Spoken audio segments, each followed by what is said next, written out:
worse. I forgot my remote script in my haste to get over here. But wait a second. Abbreviated. Nope, that's our conduct sheet of good conduct. How are you? Okay, I'm going to skip the remote script. Actually, if none of the members are on Zoom, we don't need to do that. No. Okay, so ding. Okay, for all of you non-people in the room right now, welcome to the Nantucket Historic District Commission meeting of Tuesday, June 13th. It's 3 minutes after 4. And present in the room at the moment are Diane Coombs, Abigail Camp, and myself, Ray Pohl. We expect that Val Oliver will join us soon. Whoever else might be joining us, we don't know at the moment. I'm not even going to bother going through what the house rules are for the people in the room because there aren't any. So why don't we skip straight to approving today's agenda? Yeah, so moved. All right, Diane, on that motion, and we can do a voice vote for all three of us. All those in favor of Diane's motion, say aye. Aye. Any opposed? No. Okay. All right, we have an approved agenda. And let's see.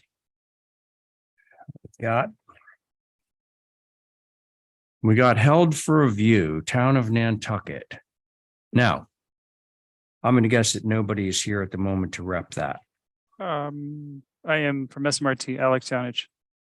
Oh, very good. Let's see if you got Good a afternoon. board here. So, Alex, as you can probably see and tell, you have 3 members right at the moment. Val, who could serve as an alternate, is not in at the moment. But we have Diane, Abby, myself. Are you comfortable moving forward with a 3-person board? And if you want some assistance on that, I'm going to tell you. So if you move forward with your 3-person board and it's not going well, you can always have one of the other people that is not present at the moment mullen back in, so you can be with a 4-person board. In fact, in your case, you could have 2 people mullen in. So all is not lost, as I suppose what I'm telling you. Okay, good. And I frankly forget what the nature of your. Oh, yes, of course. I do. Yes. Now, okay, we can start into this, but I think that one of the things was we were going to view something, right? Correct. Were we supposed to view it? I think the comments were that the members of the commission would go and take a look at the installed windows at, and if I maybe get this wrong, 11 Pleasant Street, which is an example of the simulated divided light windows with the internal spacer bar, which we were proposing as a more energy efficient option for the town hall window replacement. Now, remind me of something. You had 2 applications. One was for the brick building where you want to replace the single glaze with the insulated glass. And then there was the other building that already had them. Right. So there were 2 buildings. So when we presented last time, there were 2 buildings in play, the town hall and the old police station behind it, the old wood cape. And then we were told to get a window survey done, which we did, and Linda Williams helped us with that. So we have a window survey completed for the town hall, but Linda is still compiling the window survey for the old police station. So which is why today in front of you only see the town hall.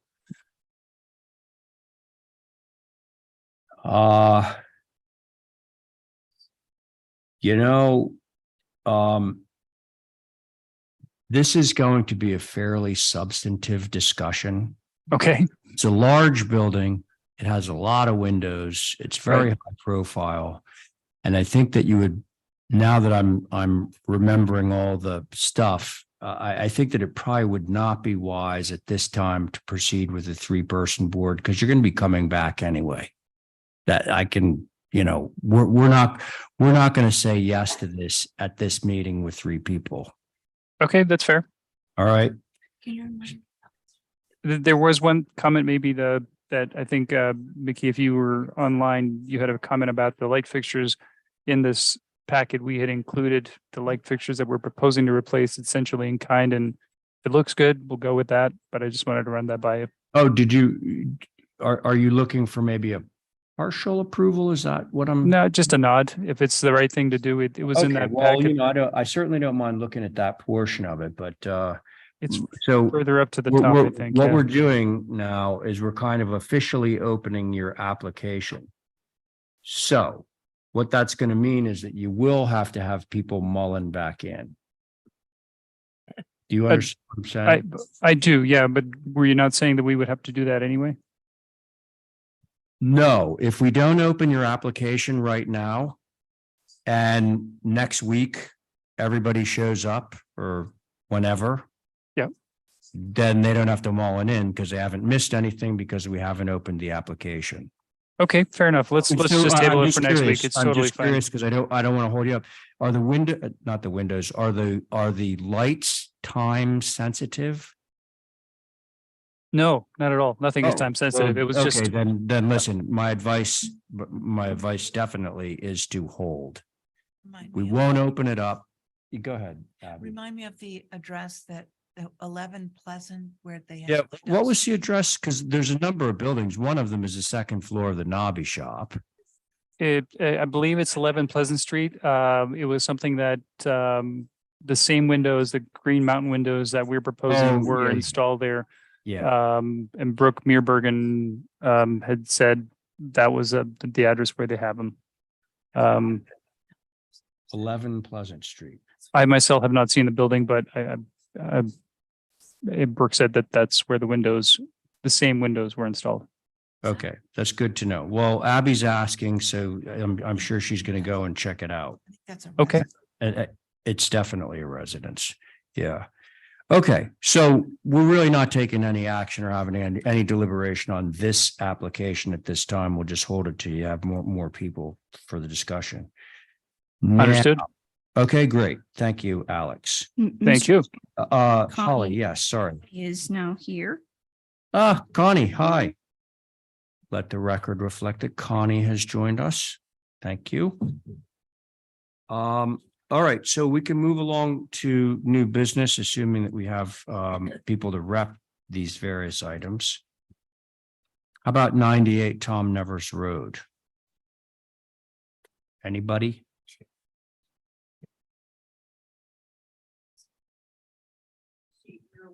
We have a total of 4 applicants, 3 in Zoom and 1 in front of you. And are you folks applicants or? Old business. Okay, that's a little while, but we could get to it very rapidly, depending. Okay, so no Nantucket Architecture Group. Okay, so we're going to pass 98. How about 11 Winoma? All right, past that. How about Atlantic Landscaping? Mr. Chair, I do not see Atlantic Landscaping or Okay. Link. All right, However, Mr. Patnode is here for 29 Commercial Wharf. so you've included 89 Vestal in your, we'll move over those, right? Okay, so then let's go to 29 Commercial Wharf. Partial demo.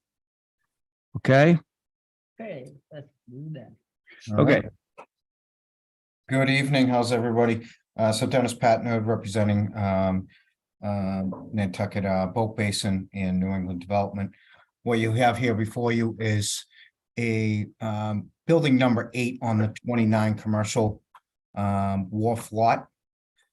This portion of this building, as identified on the property record card, is the utility storage area, which is unfinished, 240 square feet. It's the extension off the home here that you see that represents the 2 garage bays in a sense on the front hand side. We had to demo this portion in order to do, yeah, exactly, thank you. this portion of the structure had to be removed and rebuilt in like kind for repairs to the sewer system that services the entire commercial wharf. So the area was, that, again, that portion was removed and rebuilt. If you scroll down, Adrian, I believe I sent you a image of the reconstructed. So as you see, it's an exact replication of what was there. That door that you're seeing is literally just leaning up there for storage. But the portion has been rebuilt in a sense to match in like kind. So the photo that I'm looking at in the package is the rebuilt one. Yes. Okay. Seems pretty straightforward, but let's see. Holly, anything? Thank you, Mr. Chair. So of course, this is the commercial wharf. NHL data indicates their HDC survey is on file, but there's no date. Most of those structures are 69, 1970. Obviously contributing towards the district. Since this work was done, this is an as-built, obviously. Prior to requesting HDC approval, I would just, mention that it would have been nice to have obviously this done prior to understanding that it was an emergency. However, we usually get told that there's an emergency and we try to work with them. So I just wish that was done ahead of time. So those are my comments, Mr. Chair. Thank you. And Holly, would it be safe to say that you've looked at this enough to know that it is indeed a like kind? Well, all I have before us is photographs. I don't have anything else to defer, in the HTC survey that is in the office. Other than that, I'm going by the word. So.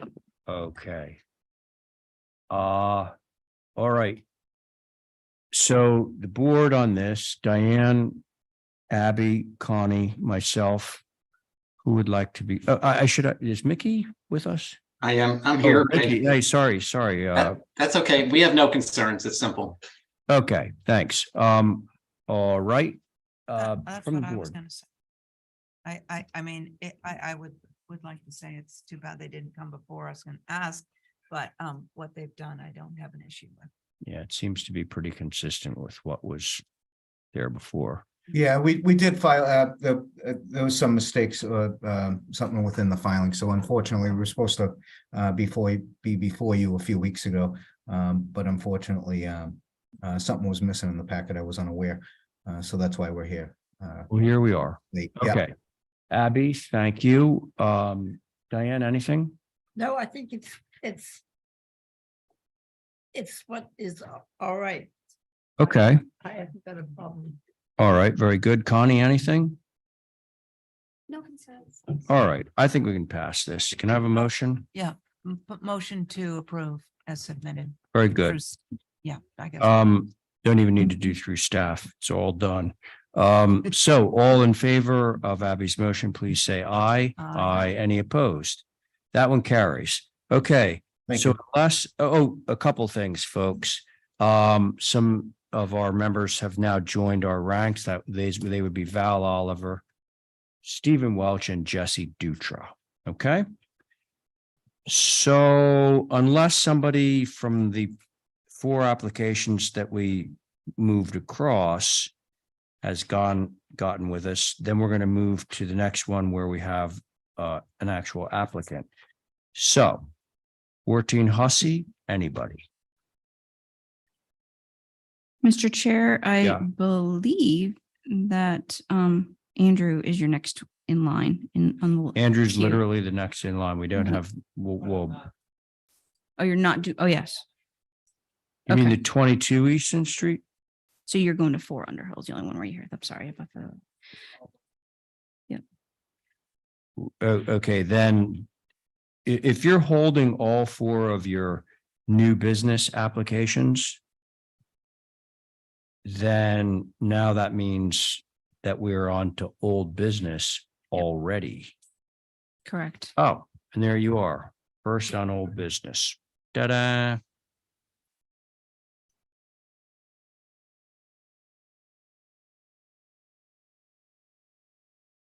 Great to find. Yeah. Old North, Commercial Great. Wharf. Yep.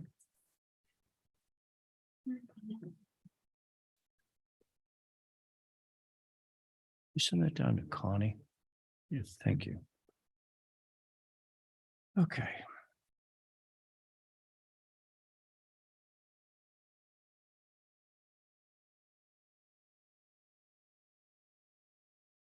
Probably best to stop on the site plan, please.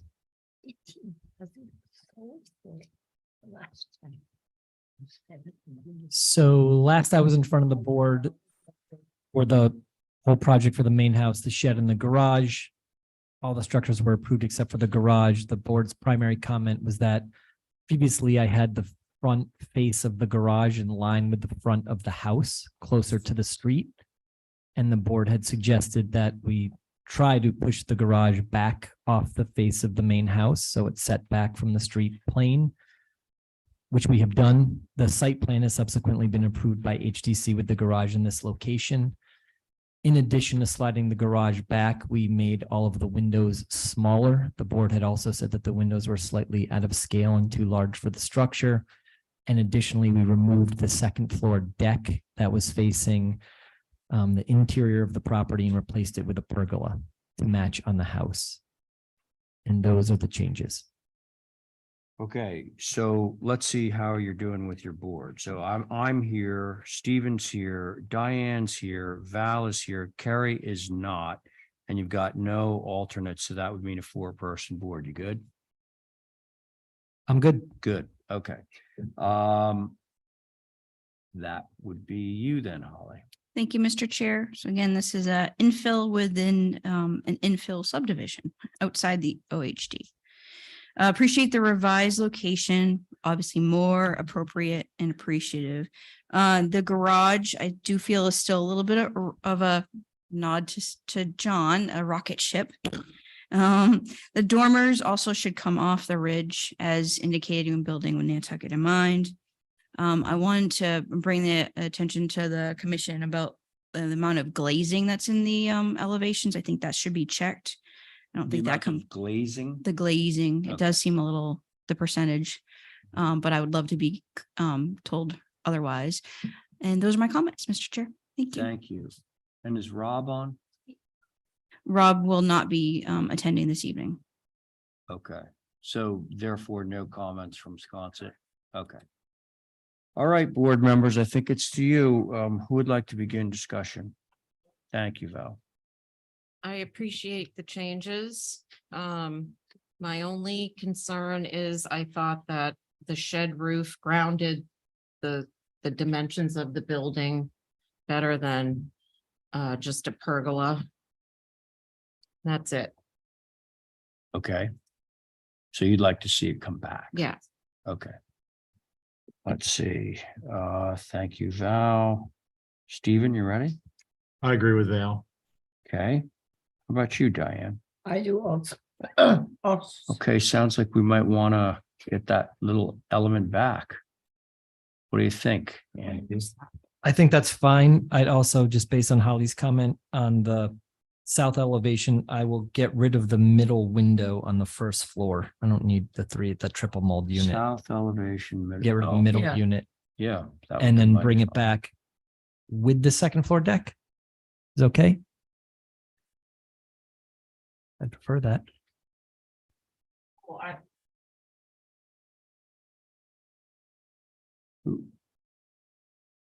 And Holly, I'll pull the dormers off the ridge. Oh, yeah, great. How wide, we ought to find out how wide that deck is. Wide or deep, Diane? Huh? I'm able to get you close. Yeah, I I mean, thought if we were you're gonna go thinking that back it's to over that. 8 feet, it's definitely not. It's over not. 8 Looks feet. like Yeah. it's too low, right? Did you mean depth off of the building or like the width of it? No, I just meant the depth of it, whether it's 8 feet, it looks, No, it's not. It's 6.5 feet interior dimension. Yeah, It's what? that's more like. 6.5 feet interior finished dimension on the deck. The porch overall was 8 feet deep previously.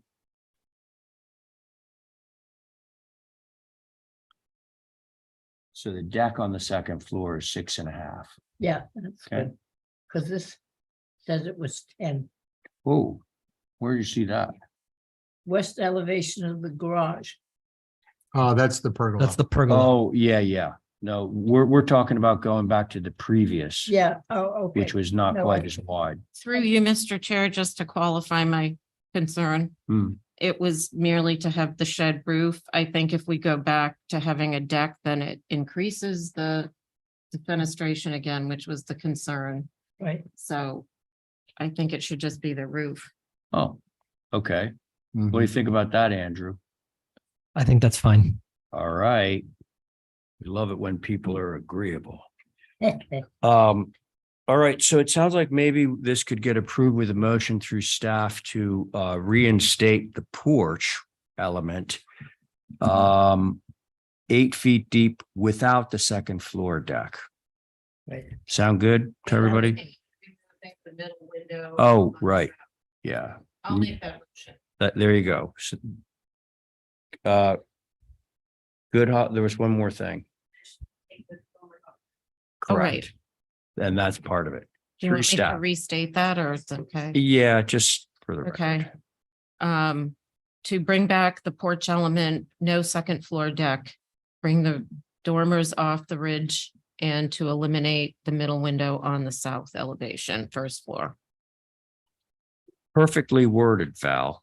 We can do a voice vote still. So all those in favor of Val's motion, say aye. Aye. Any opposed? There we go. Call carries. We have Brooke. Yeah, thank you, Andrew. Do we have Brooke? There's Brooke. Okay, come on down. Brooke, myself, Stephen, Abby, Diane. Same board that was on the last application. Birdsall.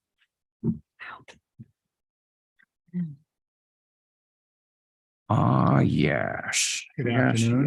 yes.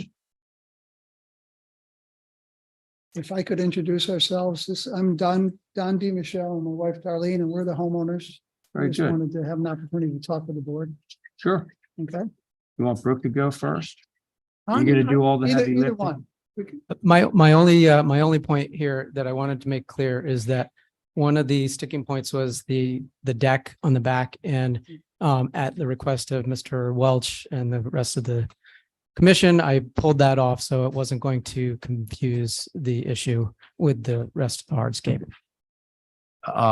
Okay, let's just make sure our wording's correct.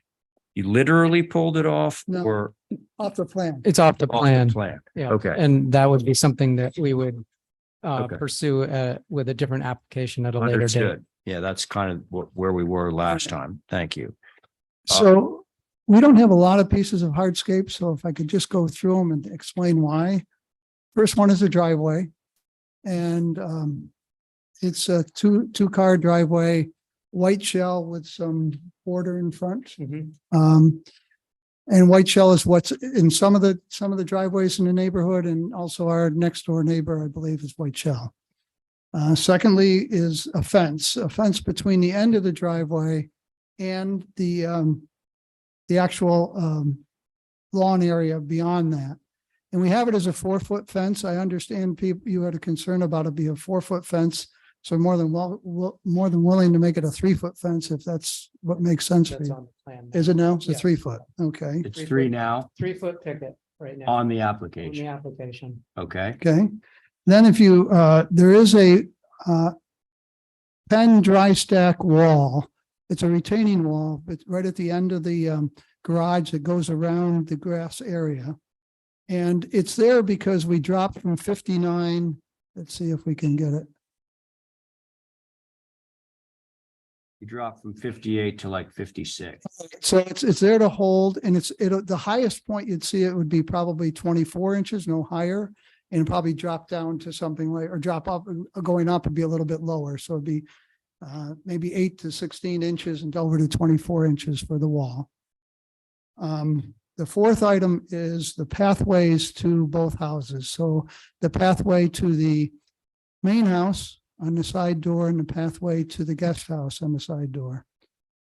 That's the fourth item. And then Can I Yes. get clarification on that? yes. It's Are we a, talking about the walking path, Yes. grass walking path? the grass walking path. You're talking about the stone ones. Stone ones. The grass walking path would just be stones in the grass walking up to the front house. Gotcha. The ones on this going up to both doors would be a stone walkway. We proposed bluestone. We're willing to think about something else if that would make sense. And then finally, the last one is the fire pit, which is a 24-inch high, 40-inch long, 30-inch wide fire pit. If you go to the first, if we could go to the first,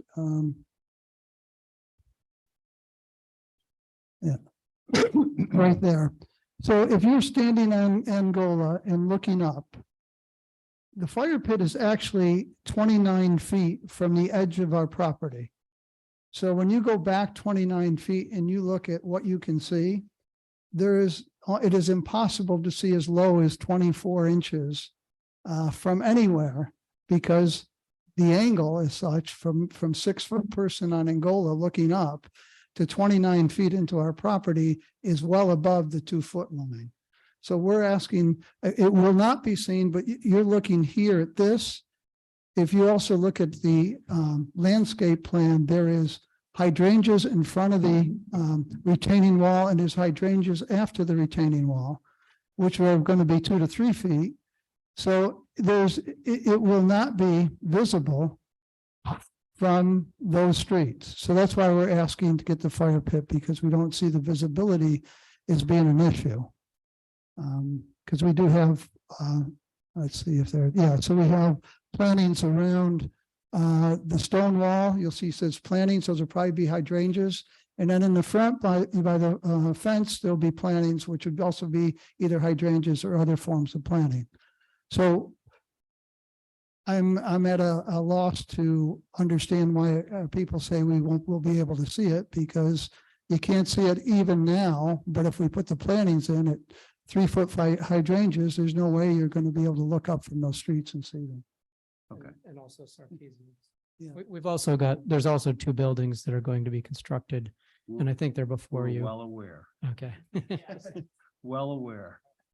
That's all, we're trying to maintain the area. We're not trying to create something unique, but really want to make something that still fits within the area and still allows us to use the property. Okay, thank you. Thank you. Holly? Thank you, Mr. Chair. Again, the site is within the OHD infill, as you're all aware. I would be remiss if I didn't point out the commission's motion at the May 23rd meeting, which was to hold for revisions with no fire pit, type 2 3-foot tall fence, type 2 fence at the east of the garage, from the garage to the property line where the P-stone is, P-stone Drive versus Shell Drive, cobblestone apron versus Belgian block, no partition strip, no structure or retainage in the area currently going to be a terrace or patio. I say that to say, I do appreciate the grass walking path that is now shown versus the patio at the rear. That is more appropriate. And I will state what I said. I think the first review of this application is that obviously the fire pit should be screened from all public ways. However, again, it was clear in your previous motion, so I leave you at that. Thank you, Mr. Chair. Thank you for that. Is that it, Holly? All right, Mickey? Yes, so for the record, this is Mickey Rowland. I'm representing the HSAG group, which is the former Historic Structures Advisory Board. In the group is myself, Angus McLeod, Jason Finger, Lucy Dillon, and Mary Bergman. So regarding this one, my first question for Brooke is and I have some comments, but I do have this question. On the site plan, Brooke, there's some red dashed lines. Can you just tell me what those are for? There's topo lines. Those are topo lines. But why are they dashed? Are those the proposed or are those the Yes, existing? those are proposed. They're really we're just really bending the existing contours to allow for the retainage and also for a path there. They don't really do much to the actual knuckle of the berm. So they're not the existing lines. They've been changed a little bit. A very, very small amount, yes. Got it. Okay. In in the interest of honesty here. So, That's what we're all about. Yep. Mickey, continue. Yeah, so that answers my question, and it's nice to see the deck or terrace gone. I'm not sure. I guess we'll probably be seeing something later, but we'll deal with it later. The fire pit, I get the discussion about the angle and the visibility. I might suggest to the board that maybe they hold off on the fire pit and do sort of a viewing after the property is settled and built, and then they can always add the fire pit later. This another thing of concern is to the right of this, I guess it's to the east of the second dwelling, is an area of pea stone gravel. I assume that's going to be exposed and visible. And it just seems like it's a really odd ground cover. If you're trying to get drainage there, I think there's more natural looking plant material that could suffice to help with drainage issues rather than a whole section of pea stone gravel. That's it. Thanks. Okay, Mickey, thanks a lot. Yeah. Anne, were you here to speak on this? Do you want to?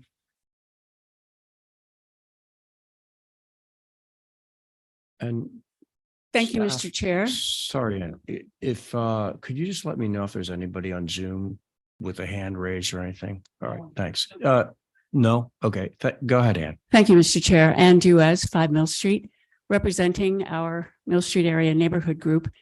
I think there probably will be other people on Zoom, but they will not ask to speak. They've empowered me to speak on their behalf.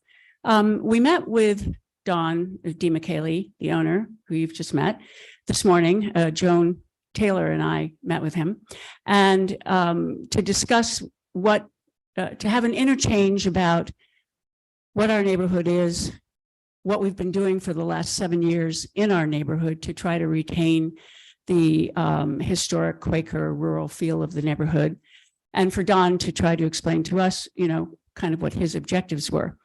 We started off in agreement, a wonderful agreement about how wonderful the neighborhood is and how important it is to retain as much of the natural features and the simplicity and the wonderful allure of that hillside. So that was great. He's a former member of the Nantucket Historical Commission, and so appreciative, I think, of the fact that we do have a Quaker neighborhood. So he outlined to us the 5 things that he just went over with you, which was all fine. Just briefly, as Holly mentioned, at the last meeting, you stipulated pea stone rather than white shell, and I think there were also some comments about too much paving leads to a lot of problems with drainage when you're on the top of a hill. I cede to the HDC, you guys are good at this, to decide whether the driveway material should be pea stone, as you said before, what degree of paving there should be. The pea stone behind the 2 structures is already in place, and I will say it does look a bit odd. The other things that we would like to comment on are the retainage. The less you see of retainage from below, the better. Some bushes will help. They will not have leaves in the winter.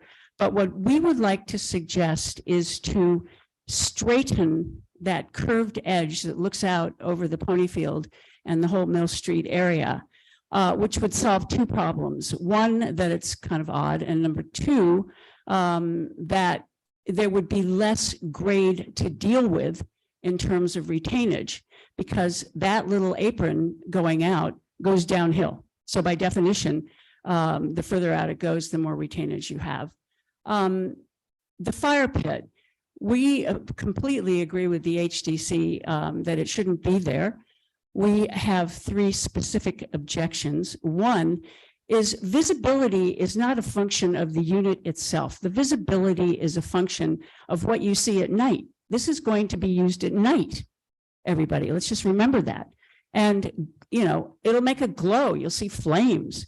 So that is to us something which is really quite unacceptable when you look at what's below it and looking up at that kind of a glow. We also think that it's inappropriate for our neighborhood, which is virtually fire pit free and therefore less at risk of fires. And then lastly, an approval here would set a precedent for everybody else. Hey, look, they've got a fire pit. Why shouldn't we? And our wonderful, quiet Quaker neighborhood, which is virtually fire pit proof free, would then be not pit free. It would be hard to deny supplemental applications if you've already approved one. One last word on the deck. The deck still exists. I thought at one point that the HDC had said categorically take it off.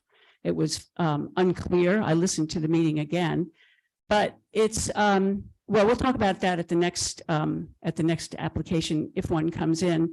But you know, for sure, the neighborhood group would be 100% against that. Thank you very much, as usual, for listening to me and for your hard work in helping us keep Nantucket historic. Thank you, Ann. Okay, do we think there's anyone else? I think Ann covered it. Anybody else that wants to speak on this? Brooke, did you want to? I just want to say that in terms of the concern over the fire. You might want to go just because. I understand. there you go. Sorry, this is all new for me. The concern about the fire pit is such, there's concern about a night glow and so on. I should say that the flame is no higher than 6 inches. So when Is it gas or? yes, It's yes. gas. So this is, and there's glass that protects it on all 4 sides. So the concern over this is a bit exaggerated. So just want Okay. people to That's understand. good to know. I think that there was some suggestions made earlier about how we might go about this to ensure that it's not too conspicuous or obnoxious. Thank you. Anything else, Brooke? I'd like to hear what the feedback is from the commission and then a chance So to would address anything. Oh, okay, let's see where it goes. All right, 4 members, myself, Stephen, Abby, Diane. Who would like to start? I would let you start. Okay, I'll start. Abby's going to start. Okay. All right. This is a tough site and I've been watching it develop. It's become a very visual site. And I've sort of changed my mind.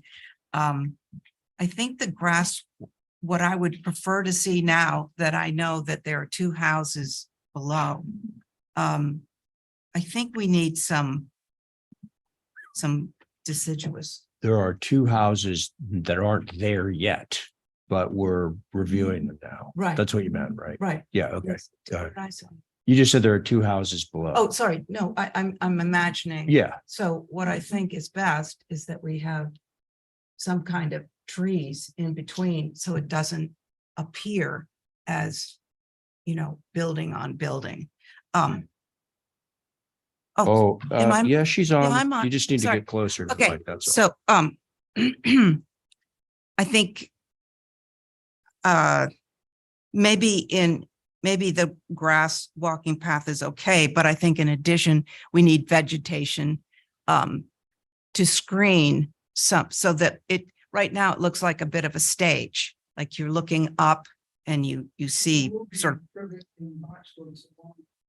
Well, okay, so let me just finish because I'm thinking of more vegetation that already exists around the neighborhood, not a formal, just something naturally. I mean, it used to be a natural hill, so I'd like to go back to that. Okay, so moving right along, from right to left, I agree about the pea stone on the far right is a bit harsh.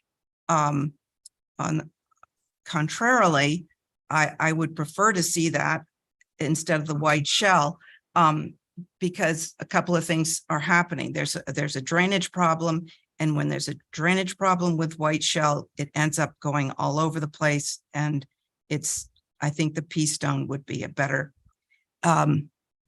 material. So to see. At the moment, I'm not in favor of this fire pit because again, this sort of stage effect that's happening right now, I'm worried about what that's going to look like. I'm wondering, what is the height of the wall that goes around that oval? 2 feet max. 2 Yeah, feet 2 feet max. Okay, thank you. That's nice. I imagine that's fieldstone. And I think that's all I have for now. Thank you. Okay, very good. I'll Thank go. you. Go ahead, Diane. Thanks. The retainage wall on the far side along that walking path, I think should be straightened out. It's no particular reason for it not to be. You have a lot of complicated stairs and whatever going into there, which does not help particularly with the drainage of anything off the wall, off the location. I think that I would like to have natural planting around this building. This building is sort of the leading building in the area, and that's why I think it's very important to keep it as simple as possible to follow the Quaker area that they have tried, that the residents have tried to maintain. I think that's important. I would go with the pea stone in the white shell, and I would consider asking why that area on the east of the second dwelling is pea stone. Why isn't it grass, which fits in better than some pea stone, which is not native to the particular place? And as far as the fire pit, I think that at least when I look at a house and we follow the drawings and what it gives, and how one of the things that the HDC is supposed to be concerned about is the house that we are reviewing should fit into the area that it is in. And this particular area has no other fire pits. And Andrews is very right when you say all you do is give one, and then every new house that goes in will want one. And I'm sure that's upsetting to you. I think that they have fire pits that you could put out, take in. It's not there as a fixture. You try to understand what I feel and a lot of people in the area feel is to keep a new house, even though it's new and it's well designed and it's a very good looking house, but to fit into the area that it's in. It's already an existing area that's been there for 100 years. So the house you're putting up, I think should fit along with that thing. So it makes the whole neighborhood consistently good. That's my feeling on why I am against the fire pit. Not because it's gas and it only has 6 inches or all that stuff. It's like why we don't allow pools in the old historic district. This is part of the old historic district. And you know, if you ever read the HCC, the number of pools that we have approved in the last 2 months is huge, and that's what happens. So please try and understand what, if we say we don't like one, that's why. It's not Okay. because you shouldn't have one or any of that stuff. It's try to fit into the neighborhood. Okay. So thank you. Thank you, Diane. Stephen.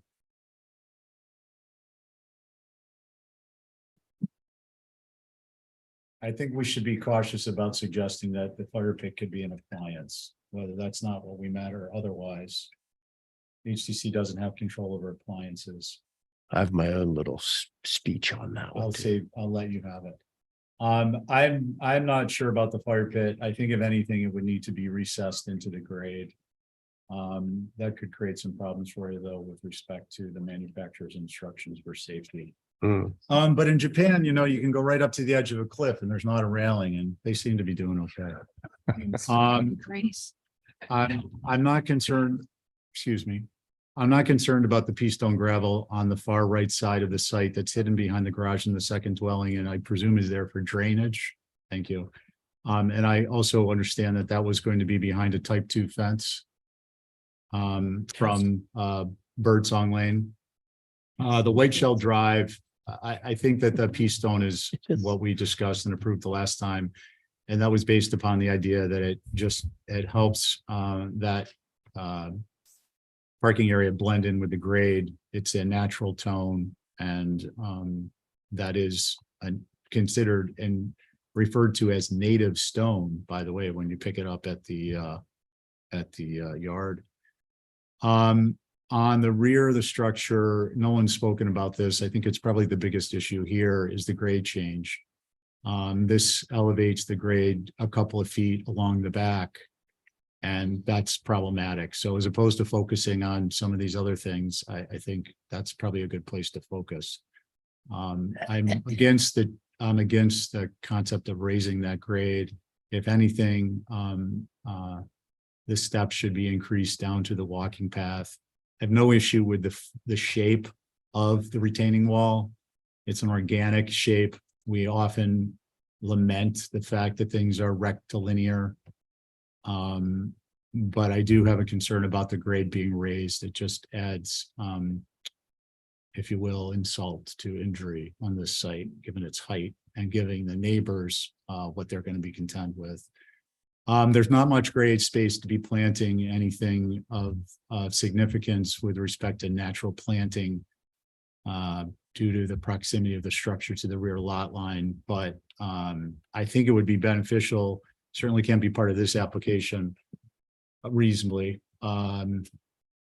for you all to be conferring with the neighbors and looking at some type of a homogeneous native plant, indigenous plant materials that would be along the rear property line and on their uphill side along their property lines. I think that that could go a long way in helping to soften the presentation of the structure, which the HCC approved. I think those are my comments for now. Thank you, Mr. Chair. Very good. Thank you, Stephen. So for me, this falls under the category of time heals all wounds, particularly because we are reviewing currently the two parcels that you abut on your backyard. They're current, they're doing revisions right now, but the fact of the matter is it's almost a certainty that there's going to be a house built on both of those lots, which is going to render a lot of the discussion about the visibility of these elements that are on the back of your house moot, because you'll be having to look up through two landscaped parcels at the lower end. The fire pit is an interesting thing because I'm very familiar with the gas versions, which do a blue flame. It's very low, it's very consistent. And that has sort of fallen to our purview as a built piece of the landscape. Now, you can go over to Marine Home Center. I'm not suggesting that you do this, but one could go to Marine Home Center and buy one of those metal fire pits and burn logs in it, and we would have nothing to say about it. And when wood burns, the flame is 6 feet high. So, which is, to my mind, much more visually impactful than a blue gas flame. However, having said that, I think that either Mickey or Holly or both, I think it was Mickey, actually mentioned the idea of sort of like letting the landscape progress. and then come back with that element and just see how visible it is. And in the meantime, we'll have a better sense of what's happening down the hill, where those buildings will be, and we can reevaluate the visibility of that side. To the, by the way, Stephen mentioned that there's call for a picket fence to screen. I wasn't loving this whole pea stone gravel work area. Is there a fence going in front of that? Yes. Is he correct? He's Ye- correct. Yes. So like if you're on Birdsong and if you look down the right side of the garage and the second dwelling, there will be something there to block the visibility. Okay, because it's a large amount of pea stone, and I can see how that would be objectionable. And it sounds like it's already there, right? It's already in place. Here, I'll finish. Okay. Regarding the white shell, there was a myth floating around perpetuated by a former member of this board that said that there were restrictions and regulations about what you could use as your drive material. That's untrue, obviously. I would say that it was recommended white shell, but it said that you could use other materials that was acceptable to the HDC in the restrictions. Is that correct? I'm just saying that sounds about right. I can't confirm it though. Okay. Well, so you have two members of this board that would prefer to see it as pea stone, I think, because it's a little less loud. It's a little bit more rural in feel, less aggressive than the white shell. So I'm going to go with the crowd, go with the group on that one, just in the interest of your being able to move this forward. I really believe that a 2-foot stone wall with the plantings, deciduous or evergreen, whatever, and the fact that you're going to have neighbors down the hill from you in not too long a time is going to remedy the situation with the wall, the arch, and I'm not going to speak to the grade right now. I agree with Stephen in concept about the last thing that hill needs is more fill right now. And I think the reason that you're getting so much sort of pushback on your application here is it's all kind of a bald hill right now. There's like literally nothing there, and it just looks bad. But that's, they always say you never want to eat sausage once you've seen it made. So I understand that's the case, and eventually this will all be landscaped and the landscape will be mature, et cetera. But those are my thoughts. What should we do with this, folks? Anybody have an idea about? Hey, Motion for. wait, hang on. Yes, but I'm going to hold that. I'd Yes, like to Brooke. just talk quickly with Don and see if we can. Yeah, get any kind of. sure, confer.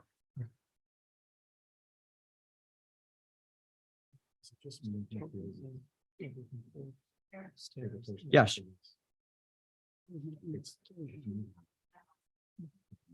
Yeah. We call that a point of clarification here in the biz. Yeah, just so that it's on for the Zoom.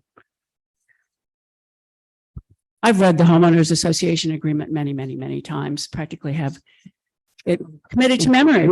And what it says about paving material is, and I think I can almost quote, white stone, white shell, pea stone, Belgian block, cobble, or other HDC approved material. It does not make a recommendation about white okay. shell. Well, Okay. no, it has nothing to do with you guys. There's Yeah. somebody else on a different application said, Yeah. oh, no, we absolutely have to do X Yeah. or Y. I But can't remember what it was. White shell is not recommended in the homeowners association articles or. Okay, whatever it's but called. it sounds like it's not getting a lot of Right, support okay, here thanks. anyway. So thank you, Ann. So on the gravel that's on the back of the spec side, that's there. We put in a perforated pipe for drainage and try and get it go down. So that's what the gravel's for. Okay. We'll block that with either probably arborvitae around it so nobody can see it when it comes Okay. through or something. So that's one thing.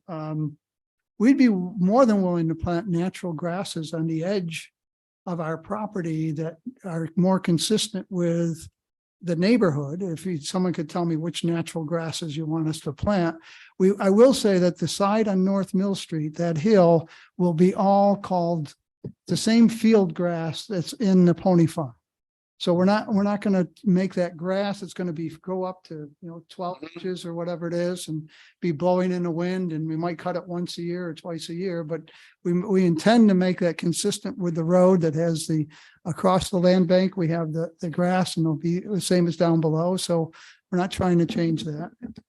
And again, I understand the point on a fire pit.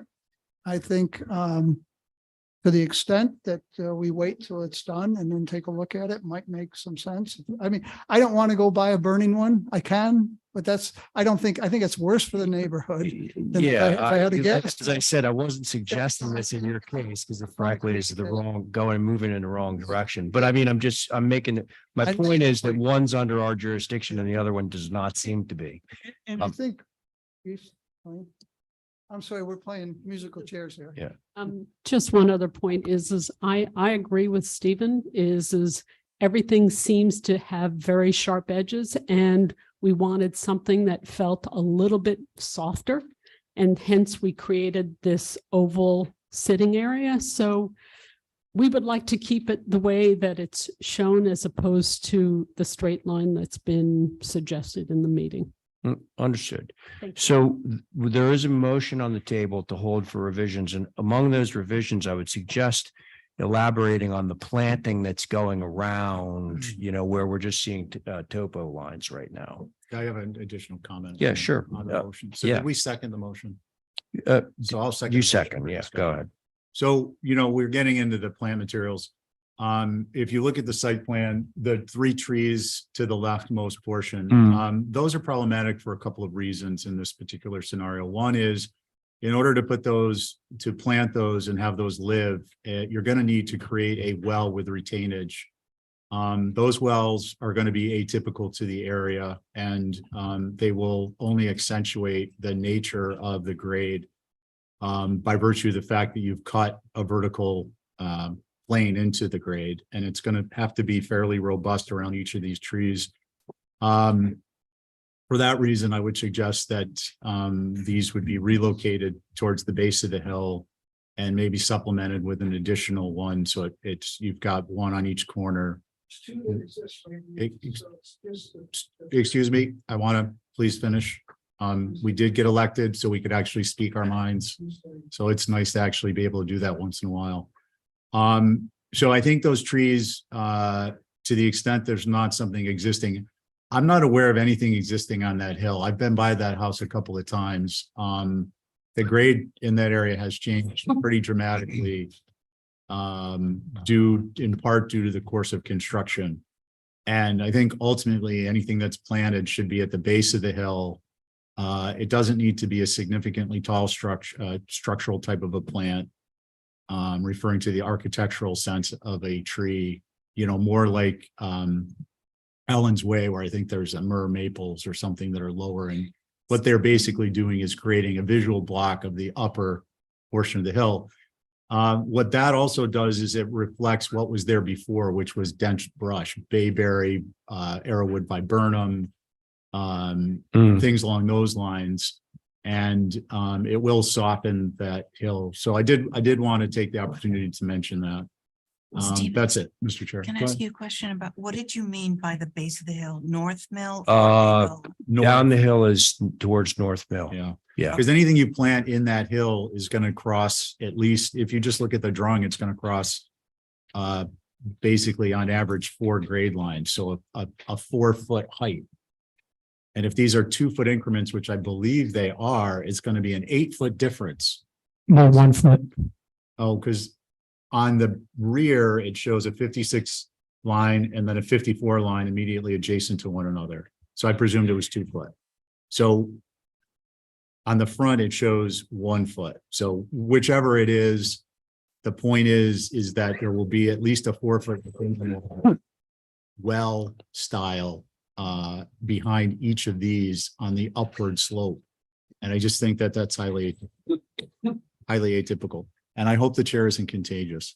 Thank you, Mr. Chair. Me too. I was trying to zoom. Oops, sorry. I was trying to zoom in without success. I might leave. Okay, so there is a motion on the table to hold for revisions. And that motion was made by Diane. All those in favor of the motion to hold for revisions, say aye. Aye. Aye. Any opposed? Okay, motion carries. Thank you, everyone. Sorry. Mr. Chair, did you guys skip over all of new business? 'Cause no Well, one- we did because no one was around, but Okay. now people are showing up. Yeah, So I'd like I to just sort wanted to point that out. circle back. So we know that Mirka's here. She's been waving her hand. Let's see, who else?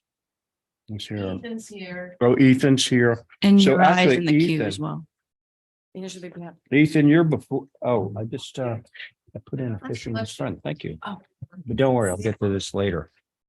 Okay, Ethan, so we're gonna go back to new business for a moment and cover 14 Hussey to begin with. Yeah, Surfside Road was under construction. I had to do a detour around the island. What? Surfside Road's under construction, so that a Oh, detour great. going. Yeah, yeah. Yeah, so I Oh, was, right, yeah. yeah, that. Okay. Oops. 14 Hussey. I don't know. Why did that? Foundation and door change. Go ahead, Ethan. Yeah, there's more. There's also, you can only write so much in that little space, but if you scroll to the plans. Right now, there's a bay window in the front of the house. Yeah. That's hanging off the house with one bracket. What you can see up top, whoop, right there on the top is the existing. Yeah, that's right. So you can see on the top, that's the existing. And they want to take that bay and just bring it down to the ground and put squares in like what normally would have Okay. been done appropriately. Off to the right is the kitchen. It's cantilevered, hanging over, and they want to continue that straight down as well. At the same time, that ceiling there that's a newer addition. It's low. They want to, as you can see, raise the roof. And then the other stuff is in the rear of that building. There's a bunch of decks and staircase decks, and just clean that up and square it off, which you can see in the floor plans. And that's in the rear of the house. And then remove a chimney that goes to a modern furnace. It's a CMU chimney on the inside block. And then Hey, Stephen. that's it. Can you chair this? It's like Yeah. in the middle of a coughing Yeah, fit. yeah. All right. Stephen's gonna chair. Okay. All right. Keep continue. Thanks a Nathan. lot. That's it. That's it. Okay. We're gonna kind of go back to our best practices. So the reason I just want to touch base on something, the reason we ask questions is because if you as a commissioner have a question, you might be shedding some light on information other people want to understand before the staff or public chime in with their thoughts. So it's an opportunity for everyone to get that out of the way. And we will be bringing forth, I think through the OFC, a change because I think it's a good time for initial comments from the commissioners to be made. But at this point, does anyone have questions for Ethan on what's being presented? Okay. Holly? Thank you, Mr. Chair. So for the record, this is a circa 1795 to 1797, the Cornelius Allen House, which is basically a typical Nantucket 3-bay. And per Lancaster, the dormer and the side additions are obviously modern, I believe, but maybe about 1920s per the Sanborn map, which thank you, Ethan, for providing. And I did have a question on the age of the chimney to be removed. It does seem more contemporary than the main structure. So thank you for that. Makes sense. So I have no concerns on the chimney. The rest of the changes are not on the main block and are on the other additions that were evolved over time. Not to say they're not contributing to the structure. However, they're not original to the main block. The Colonial Revival Bay window change is sensitive, I will say. However, I do believe that the panels that are proposed under the windows are a little large and could be reduced in size, and possibly maybe looking at what other There are examples of these bay windows that were done at the turn of the century and into the 20s on what they look like. But I do appreciate wanting to kind of fix it, if you will. But I do think that the panel is a little large, especially when you compare it to the door surround and the panels in the door. So anyway, those are my comments, Mr. Chair. Thank you. Okay, thank you, Holly. Are there anyone who's identifiable as a butter? Okay, is Mickey got anything? Yeah, we do. Thanks, Steve. So extending the base of the bay window is probably fine, but the paneled sides, the paneled lower sides attract too much attention. And this is a typical Quaker style house, so a shingled base would be simpler and more appropriate. Raising the plate of the western addition is probably also fine, but it's raised much, it seems to be raised more than necessary just to get some better head height in the kitchen area. It kind of unbalances the sheds to either side of the building on the front. The secondary, all the other secondary masses have low plates, and this one should not be raised quite as high as proposed.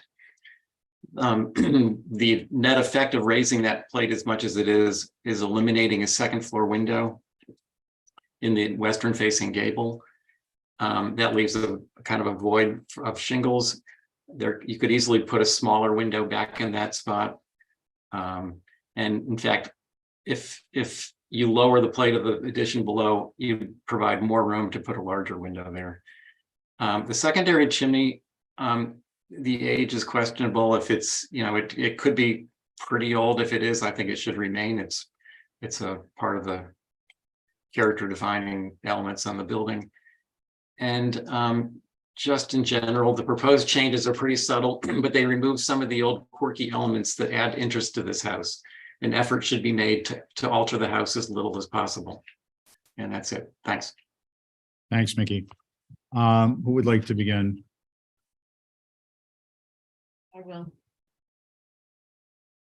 I agree with Holly. I think the changes to the additive masses are pretty minor, and the modern chimney going away is okay. I really don't have any concerns at all. Okay, thanks, Val. Who's next? Want me to go, Diane? Yeah, you go. Connie, you'll be on this one. Should I go? Yeah, go ahead. So I think the new roof line over the kitchen that gets rid of one of those old windows that sort of settles that whole side down. That's unfortunate. I missed that old window. I think the shingling the bay down to the ground is a good idea in that it's on the front of the house and not draw attention to, sort of an addition of a later time.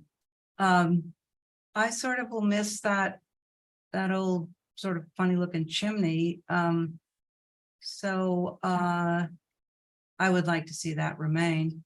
And but other than that, I think it's going to be, I'm glad you're restoring it, and I think it's going to be nice. Thank you.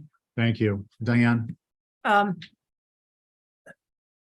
don't know whether, Holly, you can find out the age of that chimney, the actual chimney, but I would like to see it stay, if possible. And does this building, when it was built in 17, whatever, do we have a historic new thing on it to say that it's a? Mr. Chair, through you. Please. We do not, as far as do have an old survey Yeah. on file. We don't have a new survey, if that's what you're asking. Not, yeah. Not yet. And it has indicated actually, and Ethan put it in the file as well. There's a little synopsis of this from one of NPT's books on the Wesco acre lots, which obviously this is located. Right. Well, the information that he has is very good. Interest. I just thought it'd be good to follow along what we're going to try and do. I would go along with smaller panels on the bay window, dropping it down. And I would just say, I'm glad to see it keep it as simple as possible, because I think that fits in, and appreciate the work being done on it is so closely following its design. Thanks, Diane. Connie? I think my only real concern is the bay window, and maybe instead of those panels, some kind of simpler shingle or something, but I don't have much of an objection over the chimney because it doesn't appear to be old or that old. And perhaps where the roof line is raised, if there could be maybe a bigger window put there instead of that little window. Connie, I'm sorry, for informational purposes, which elevation are you referring to? I think it's west. West, Okay. yeah, but that, yeah. I think looks right. Thank you. Anything else? Okay. Simplify the panel under the bay or shingle it. The fact that you're dropping that, connecting it to grade makes sense. Also, we haven't really discussed it, but you're doing that across the portion of the rear of that same structure that's, you know, it's basically looks like a suit coat with a pair of boxers on. So you're giving it some pants. Thank you. I don't have concerns about the rest of it. And what do we want as a motion, please? I'll try. Okay, Val? Motion to approve through staff. Shingling the bay instead of the panels. Adding a window on the west, where you've removed the window, and perhaps putting a frieze above the windows on the west, the kitchen area, just to fill in that shingle space. And that's all I have. How's that for a motion? Yeah, so what, could you clarify? You want to second the motion, please, for discussion? Oh, yeah. I didn't think we, Diane, I'm sorry. Abby, Sure. do you want to second the motion for discussion? Yes, please. Okay, and then what is it you want to ask? Well, Val, what are you referring to with the freeze over the? This is a concern because the windows are here and there's this space right here. Oh, do you have a little freeze there? Yes, Okay, well, it's connected. Make it a Yeah. little thicker. Got it. Bring the windows up. bring the windows up. Okay, could Abby, we ask, Abby, to first, check on wait, the chimney, Diane, please. Diane, I was talking to. I know, but Abby has the floor, so could you please wait? Thank you.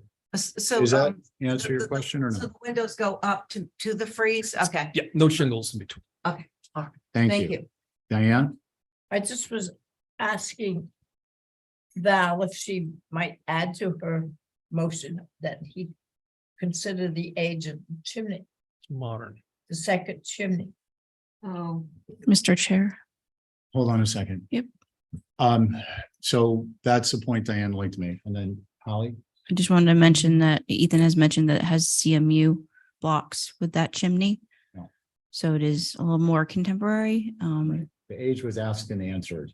Okay, So the motion on the floor, please repeat it.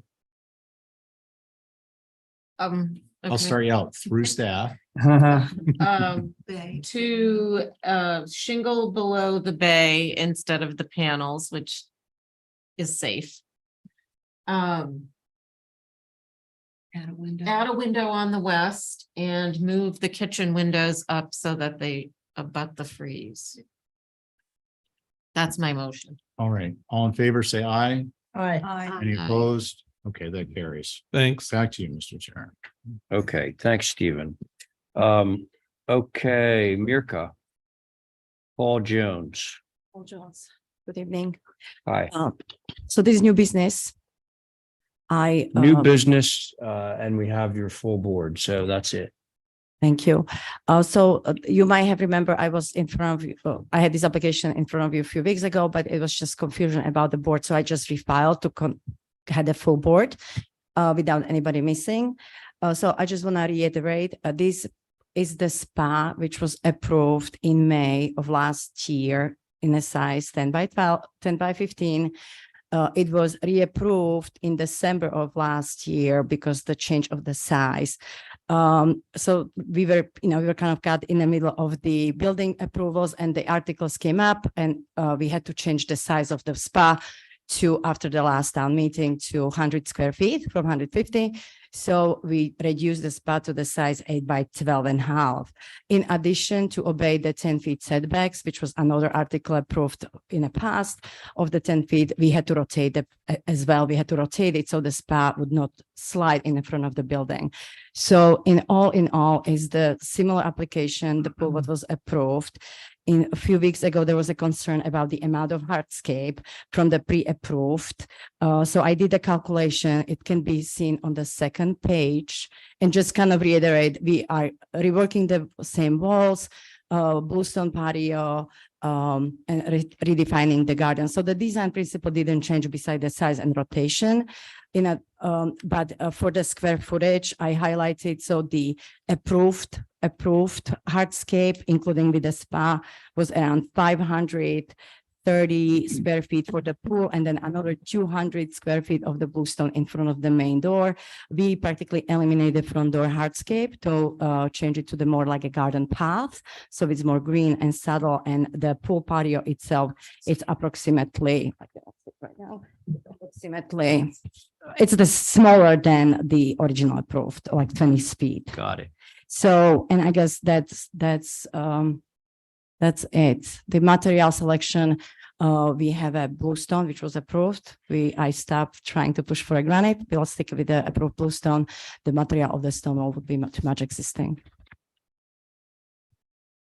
All right, Mirka. I'd like to get a clarification. Sure. Mr. Chair, Yep. before we start. Yep. Mirka, if I recall correctly, this had a patio area slab of bluestone, or in the original proposal for revisions was a couple hundred square feet of patio between the front steps and the front door. That's correct. And you relocated those to the right side of the structure. In theory, when you add up the hardscape, it's actually, we just reduce of that portion So of it's the actually hardscape. less than. It's less. Okay, I just wanted to make sure I Yeah. understood from the last time. Okay, thank you, Mr. Chair. Okay. Holly, do you have anything on this? Just briefly, thank you, Yeah, Mr. thanks. Chair. So this is an infill, non-contributing structure, outside the OHD. And I believe you all have seen some, changes to the architecture over the last year. Appreciate the changes in the impervious coverage indicated. Glad to hear that it's less. I know they obviously brought up the concern of how much impervious, hardscaping, as well as we noted that the pool, although previously approved, it is in the front yard, but I didn't want to mention that what is being proposed before you, obviously with the landscaping, is a lot more sensitive. So those are my comments, Mr. Chair. Thank you. Okay, thanks. Board members. I can go. Thanks, Val. Less is more. I love it. There you are. Thank you. Well said. Who's next? I'll go. Thank you, Stephen. I agree with Bill. I mean, let's state the obvious. This was a previous approval and it's being downsized. So Yeah. I don't think we should be in the habit of reversing prior decisions. Unless there's some extreme reason. I wasn't. Agree. Originally, Okay. Thank you, Abby. That leaves you, Diane. I think it's answered our questions that we had. And I think it'll be okay there. All right. So, yes, as Val said, less is more. The fact that it's being reduced is great. Yeah. So, and well, being reduced, and also we're creating more of a buffer between Paul Jones and the pool, which is being filled with inkberry and other evergreen species. So that's all for the good. Can I have a motion on this? Motion to approve as submitted. There you are. That's Val's motion. All those in favor say aye. Aye. Any opposed? Nay. Okay, so that motion carries 4 in favor, 1 opposed. Now, I believe that covers all of the people that came in for the new business. And so now we're going to return to our old business section of the program. Mr. Do we Chair, have Uri? We do. He's in the queue. We do. Okay. I'm here, yeah. Hi, okay, so let's see, your first one is gonna be at 13A Pine Tree Road. Yeah. You got myself, Stephen, Diane, Val, Connie, everybody's here. All right, so let's go. So I did the change after last meeting. The two dormers that were in the front facing the Pine Tree Road. I changed them. I raised the window sills higher and stepped the dormers back so they don't look so strange as like the eave wasn't aligned with the windows. So I stepped them back, and pretty much that's the only change because everything else in the back is not visible. So Did you say that's it? yeah, and actually Steven was asking about the section. So there is on the last page, page 8201, there is a section through that dormer. Oh, I see, okay.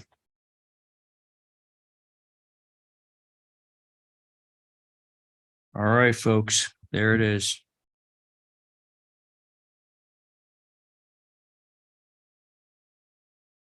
I'll go Thanks. if you need somebody to. I do Okay. desperately. I appreciate the simplification and the smaller dormers facing the street, which was our overall Mhm. largest concern. I had to go back and watch the tape to see what our concerns were. So I'm good with this. Thank you. All right, Val, thank you. Who's next? I'll go. I Yep. agree with Val that it's proven with the dormers made smaller, they were pretty large. Quite. Yep. Okay, Diane, thank you. Yep. Stephen, Connie, I'm good with this. you're good. Okay, Stephen, anything? Yeah, I mean, I've looked at it, but there's two sets of drawings that show labeled proposed. And one of them is the prior submission, and then the last one is the last sheets, which aren't labeled with titles, are what I believe are the revisions. So I'd like to just make sure that we're clear so there isn't a miscommunication in the process. The latest proposed aren't date stamped, so there's no way to know, there's no way to refer to them. They're not labeled with a date, they're not date stamped. They're dated 5/27. Yuri, I'm sorry, the ones I'm looking at, they have no date on them. They're at the end of the packet. Those are reduced set. Pardon me? What's your Full sheet sheet number? There isn't one. Well, like up here in the corner. on the beginning. Oh, Full. I'm on. Mine isn't showing a sheet number. We'll tap. 21. 21 of. Okay, he's looking at sheet 21. Yeah, those are reduced sets. Yeah, 20, 21, 22, 23. yeah, those are reduced. Sheet number 5, 6, 7, 8, 9 has the elevations. And why are they Yes. there, Yuri, just so I understand? I'm sorry. I'm just curious, why are they in there? Why? Yeah, That's- that's Well, fairly straightforward. I could ask the same question. So you have this stuff at the end of the package, but then if you're way up in the heart of the package, you have essentially the same information. Also, yeah, because isn't the requirement to submit full set and a reduced set? Yeah, but Yuri, the requirement is that you reduce it so that when it's viewed, you understand just quickly that you've got a title block. You know, basically the submission is that's a rule from when we were doing primarily paper. We're still using those for permitting purposes.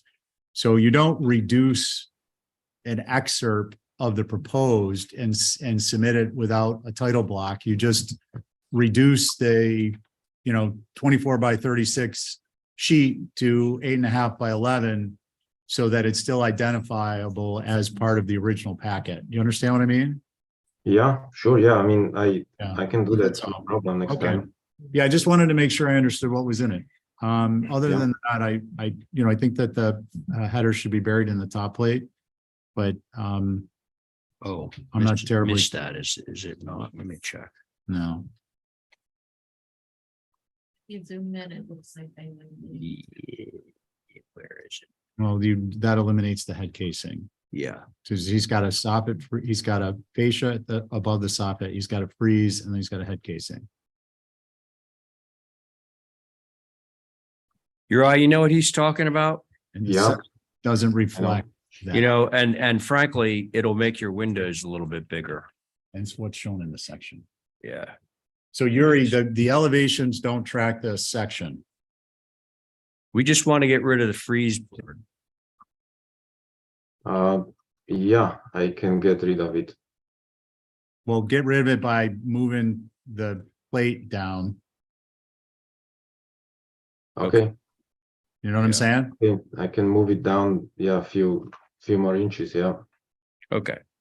Can that be through staff? Yeah, through staff. That's my motion. All right, Stephen's made a motion to approve this through staff, dropping the dormer plate such that you get rid of the freeze board that's between the eave and the window head casings in those dormers. That's the motion. All those in favor say aye. Aye. Aye, any opposed? Okay, there you go. So that was Pine Tree Road. And it looks like the next one, Stephen's chairing, if I did that properly. Next one is smooth hammock. Smooth hummock. Yeah, You're that one.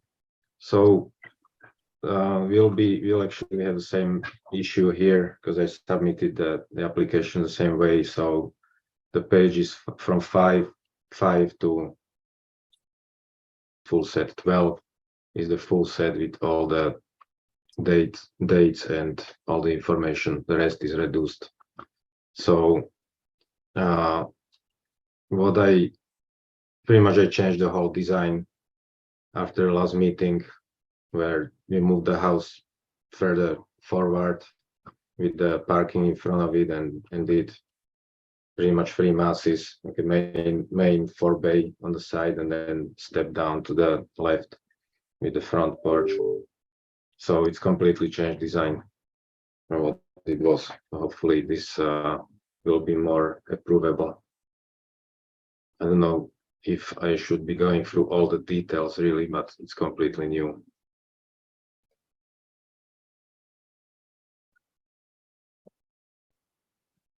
I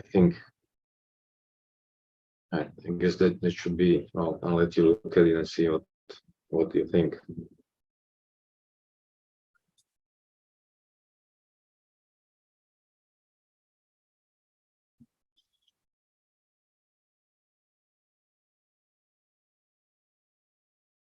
You know, your chair in this one, I am. I thought. unless I'm mistaken. Oh, you're on the second one, smooth hummock. Yeah, I'm For sorry. some reason, I'm on the pool, but not on this. Okay, yeah, I was thinking you were doing it. Are you on this? No. Okay. All right, Yuri, thank you. Who would like to begin? I will. Go ahead. Bill. I reviewed half an hour of tape for this because I couldn't tell and my memory couldn't remember. I appreciate what's going on here. My issue has always been a more global redesign from previous. And I think Uri has it this time. There's more order to the massing, the front door. The pool has been moved to the rear. So aside from I really have to say, I think he's hit the nail on the head this time, so I appreciate it. He changed the vertical board to shingling.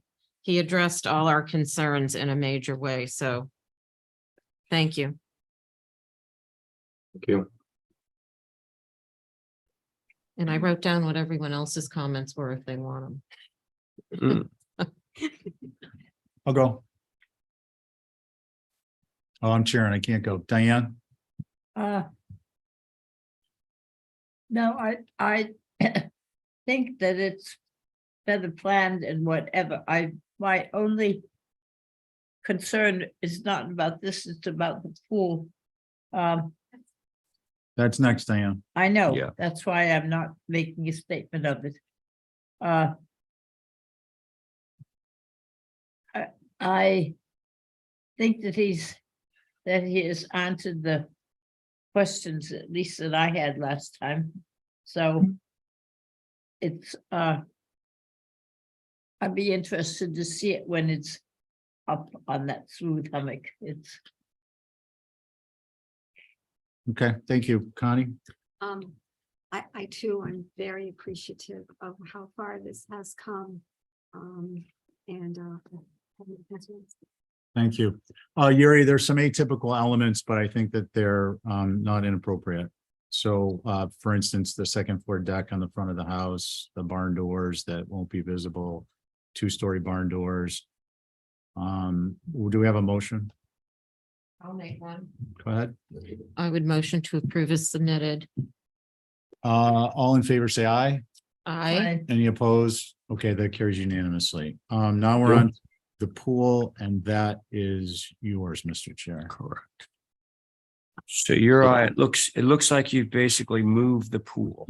I moved the pool to behind the house, yeah, so it's not visible from Smooth Hammocks Way, and maybe there will be some slight visibility from Bartlett Road, but there is lots of vegetation along the road, and it's also stepped pretty far back. So it's With regard to pools, we don't like slightly visible. yeah. Or I mean, We like not visible. Yeah. Yeah. All right, but I don't want to bias the conversation, but I just did. Anymore. Yeah, any further than I already have. But so let's see the board on this one. So I mean, all the vegetation that is there, and also new vegetation that we can plant on the property line, it will block from that side, from Bartlett Road. The other side and any other angle is not visible at all. So it's I have a basically question. Okay, yeah, and by the way, so because Carrie is not here, Stephen will be sitting on this, so you have 5 people. So Stephen, go ahead. Yuri, the size of this pool versus the pool that's located on Farmview in the drawing. I don't know how big the Farmview pool is.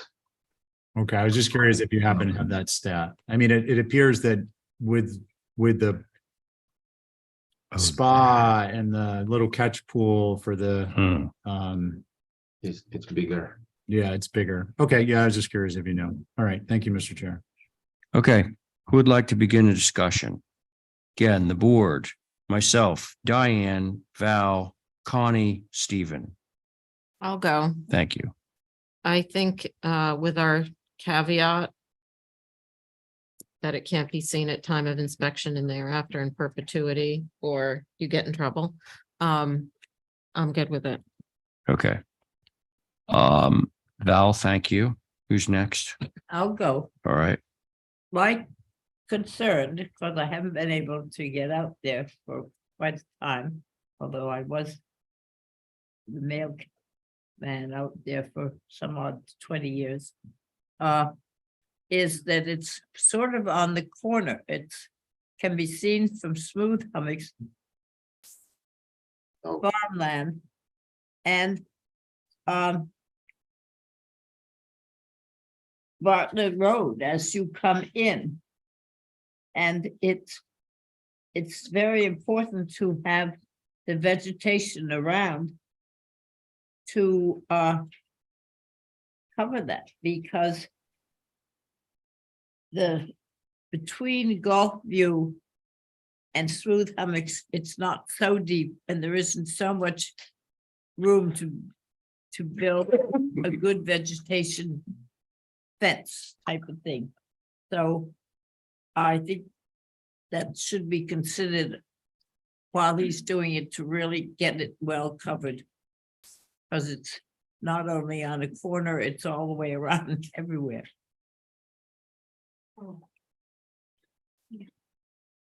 Right. I'll Yeah, go But he's got to go. if Diane's done. I'm not sure she is. Diane, are you- Thank you. oh, you're finished? Yeah. Okay, thank you. Stephen, go. Yeah, I mean, it appears as though there's a privet hedge and plant material that spans the greater part of the 10-foot setback, so I'm not sure. If Diane could clarify that there's not room for planting, I'm not sure I understand.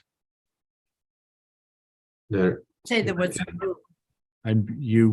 I said that it was hard to maintain in that particular area, that's all. Is there could you explain that so I understand it? It's a windy area that is, the ground is is very aged, so the green planting, green vegetation can be hard, that's all. I just said that he should be aware of that, that's all. Okay. Okay, yeah, I just wanted to make sure I understood. So the stuff is growing at the farm. I think the stuff will grow here. I don't have a concern.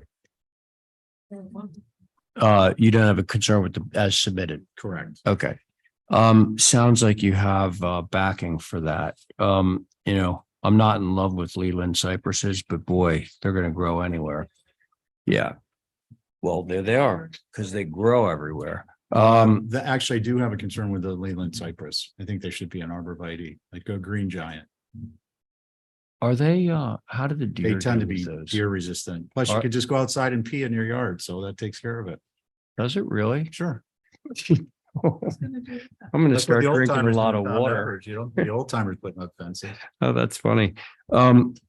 Hey, Uri, yeah, can you switch out the Lelands to Green Giant? yeah, it's no problem. All right. Would you mind making that a mod to your? So motion through staff is to replace the Leyland cypress with a green giant arborvitae. And not visible at time of inspection, will not visible at time of inspection or thereafter. There it is. That is Stephen's motion. All those in favor say aye. Aye. Any opposed? Okay. Uri, that's it for you. Yeah. For Thank you. now. I think we're up for our 7-minute break. I already had a pizza. Yeah, it's 7-minute break. Okay, 7-minute break. 5:47. 5:47. All right. Wait, I can't believe this agenda is so short. Are we caught up? We're getting really, really close.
Dark chocolate.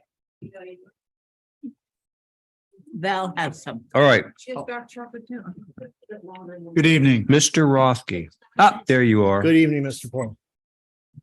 All right. Now that everybody just Oh, carb loaded and your blood sugar is spiking, Yep. Wait 5 minutes, you can catch us in nap. here I am, an easy target. Why don't you walk us through, Stephen, what you've got Thank for you. changes? Thank you. I would like to do that. When I originally presented this project at the last meeting, there was some snafu with our submittal and we didn't have pictures of the existing building. I think in that context, we had a conversation about providing those pictures, but maybe also some other pictures just for context of Tom Nevers East. And it was actually, so I did a little photo survey and I hope we can just take a few minutes to look at it. Just sort of a refresher about kind of how things develop out there. Tom Nevers East is pretty, it has a pretty kind of like monochromatic feel as you drive through it. Most homes and some properties have two dwellings, sit well back from the road. We know that there's scrub oak that's somewhere between 13, 14 and 15 feet high year round out there. In fact, when a lot of it's even defoliated in the wintertime, you still can't see buildings. Having said that, of course, there are buildings you can see from the road, and I've included a few of those as well. I started in this little photo report with just kind of the existing conditions around 32 Lions Lane. So this is a view of the mouth of their driveway where it intersects Lions. Holly, I wonder if you could, or whoever's driving, if you could just scroll and I'll kind of, this is the existing east elevation of the current house that's there. It's a pretty modest home, kind of a classic form, sits up on the hilltop there. We could cruise through these. I kind of wanted to go just quick walk through the context pictures. So there should be more pages of pictures of roadways and yeah, okay, so here we go. So that's the driveway. I did a little photo survey going up this hill. So the next couple slides are just the views of this building. I tried to keep Lions in the foreground for context. You can see here, and this is a good example of what you see in Tom Nevers East. You always see a roof line. Okay, sometimes it's the gable length, sometimes it's gable forward. Sometimes you see second floor railings, and most homes in Tom Nevers East have second floor decks. There's a huge number of upside down homes out there for the obvious reason that there are views to the Atlantic from a lot of parts of Tom Nevers East. Next slide, please. Okay, so just coming past here, I've also noted, so the yellow bubbles are basically pointing an arrow down. I'm trying to give you a sense of where the proposed second dwelling sits relative to the current dwelling. At this one, you can see we're starting to see a little bit of fenestration on the facade that faces Lions Lane. Next slide. This is heading up the hill. So Lions Lane actually has a bit of a hill in it as you come up to where it intersects Longwood. Next slide. And it does give you a vantage point where you can kind of look back down the hill. That's about the most you'll see of the existing house at 32 Lions. The new structure would be tucked behind that tree in this slide. Next slide. You're getting your best view of 32 Lions Lane, the home that exists right now, and the neighboring house to the right with the second floor deck and white trim. Our proposal is for natural to weather trim.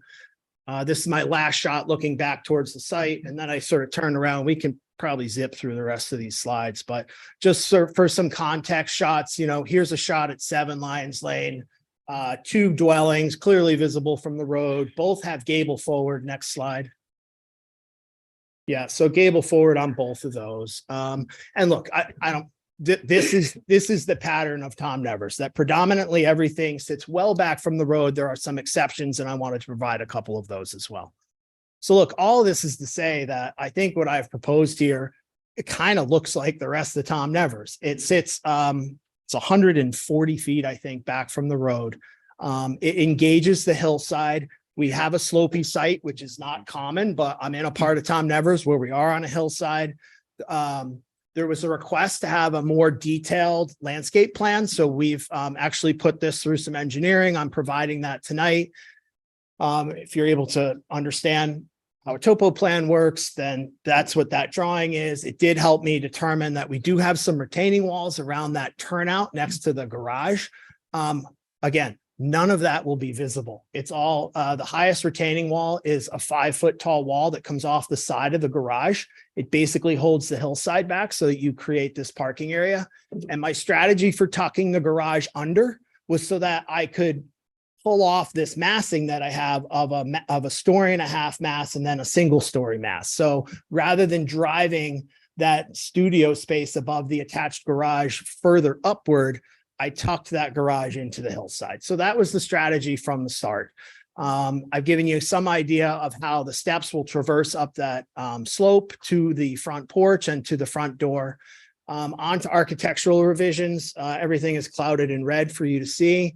I took the liberty of changing what was a pergola that connected this garage back to the dwelling, and I actually made it a roof line so it reads more like a porch. I think it stitches the buildings better together. I also took the garage mass and moved it 4 feet closer to the house. So I think it all feels less stretched out than the original concept. There was a comment about the chimney mass. I had a little chimney bump for a manufactured second floor gas fireplace. There was a request to consider a chimney. We've done that here. So this will be a chimney with a parge finished. Next slide, please. I brought in the depth of the second floor decks all to 8 feet. We've added a staircase down from the second floor deck at the owner's request as a function of the revisions that we made. That staircase will not be visible from any road in Tom Nevers. It's tucked behind the 1-story mass, as you can see in that elevation. Those are the changes. I think I've touched on all the points that were discussed at the last hearing. I'm happy to answer any questions. Thank you, Stephen. Are there any abutters? Okay. Are there any concerns? No, we're going to go right to, Oh, I had one. go ahead, Abby. As you said, the only thing we might see is the top of the house because of the way it looks. And I'm just thinking that it would be really nice if that had some sort of tapered top to the chimney because it looks awfully modern.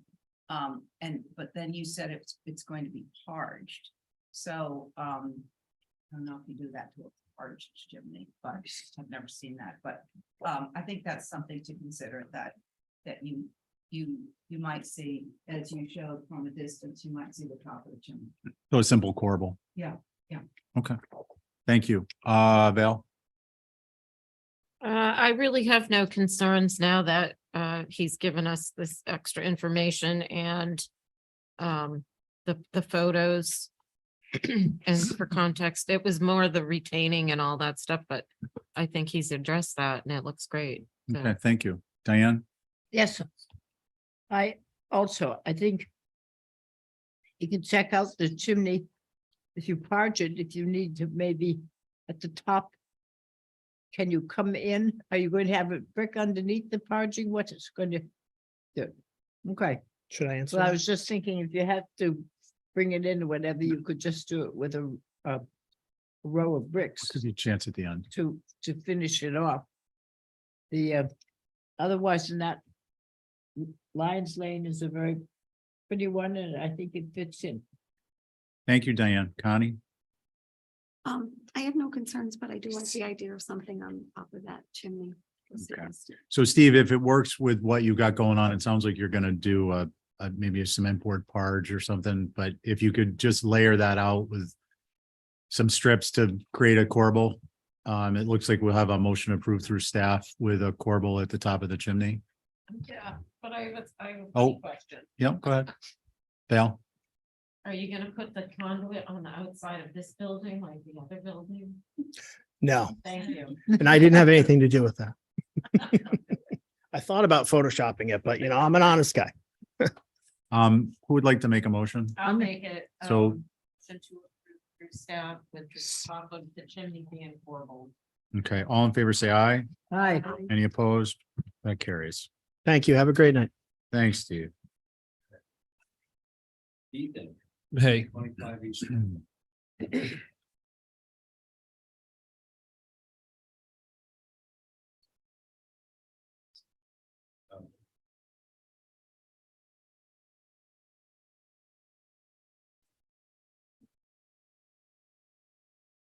What? Okay, at the last meeting, you guys wanted the flood elevation notes on the elevation, which if you go to the elevation. And there was a demo plan. So right there on the matter is the average mean sea level, the grade, all the stuff that's on the surveyor's flood zone stuff, and it shows where the first floor is. So that's how the house is going to be raised. Second of all, you had a comment about the front sun porch windows configuration. And so I did, if you scroll at the bottom, I did several versions, A, B, and C, to show you the different, what it would look like. So if you scroll down, next page down, right there, you can see, so I have the different window configurations for the sun porch. And I also, per one request, delineated the column in the middle to show it looks like it was a porch filled in. That was the other comment.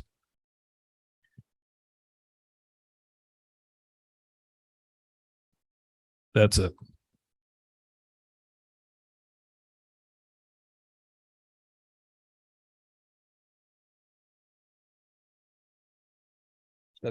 That's it.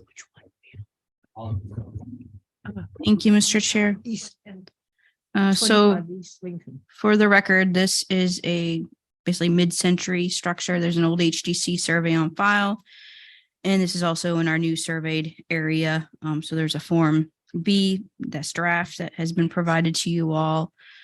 And currently the existing structure that's had a couple of additions back in the 70s and 80s retains its original form, orientation, massing, and fenestration pattern.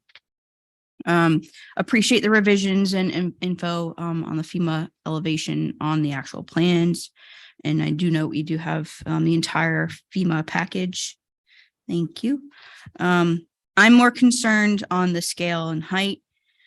The existing structure is at 24 feet to the highest part of the ridge, while the full 2 stories is 29.6 to the ridge. Its neighbors across the street and right next door are either 1 story or 1.5 stories at maximum. Feel this 2-story will be a little intrusive to the neighborhood. And I wanted just to remind the commission that either, or not remind, but suggest the commission discuss on whether or not that this existing structure is actually being retained, or actually is it completely new structure. But I do think the scale and elevation is something to consider. And that's why I provide you the panoramic photo of what I could get when I went on my own site visit. I do think that's important. So those are my comments, Mr. Chair. Thank you. Mickey, are you there? Yes. So I agree with what Holly just said about the height and the scale. This is a kind of traditionally kind of a low neighborhood architecturally. So this will be kind of a change. Regarding the options for the windows, we liked the larger panes, which was option D, which are pretty typical when glassed porches, or when open porches are glassed in, using the larger panes. Thanks. Mickey, could you just repeat the last part about the larger panes? Yeah, the option D shows larger panes, and that's the one that we liked because it kind of distinguishes the windows, which was probably intended to be like a later infill glassed in porch, originally open porch, now glassed in. Typically they used larger panes when they did that. Right. Okay. Thank you. Okay. Can I make one more comment? I forgot to Yes. mention. So we did change the windows also from kind of more ornate, fancy to those historic big block. What do you call it? Plank Heavy frame, plank frame. plank frame with the pegs. Yeah, it's gonna look nice. The windows. Okay. Thank you, everyone. So the board on this one, let's see. Myself, Stephen, Diane, Val, Connie. You are not on it. Nope. Wasn't there some question, Holly, about removing fabric and how much of the building was retained in order to get the, Historic determination. yes, exactly. Yeah, but they're not actually going for the historic determination. Yeah, so they go to the floor plan. I have a demo. I saw that. Yeah. Yeah. Okay. And through you, Mr. Chair, I want to mention that that's important for you all to, to discuss whether this structure is going to be, it's whether it's retaining its character defining features or it's a completely new structure. And it sounds like it's going to be a completely new structure, and be basically in kind replace, if you will, versus a complete demolition and building new. It's going to be just changed. Okay. I just think that's important for the commission to discuss. Thank you. Gotcha. Thank you. Board members, your opinions, please. I'll go. Okay. I think the character defining feature of this structure is that it's lower slung as some of the others in the area. However, there certainly is precedent for taller structures. And the unfortunate part of this is that the FEMA floodplain, just jacks the whole structure up. Because this would actually be a relatively low slung 2-story structure with, I think they're fairly modest roof planes, and the massing is such that it's not creating these large, long, tall roof planes. I don't appreciate the options for the windows. I'm on elevation C or D myself, which are successively larger south elevation porch look windows.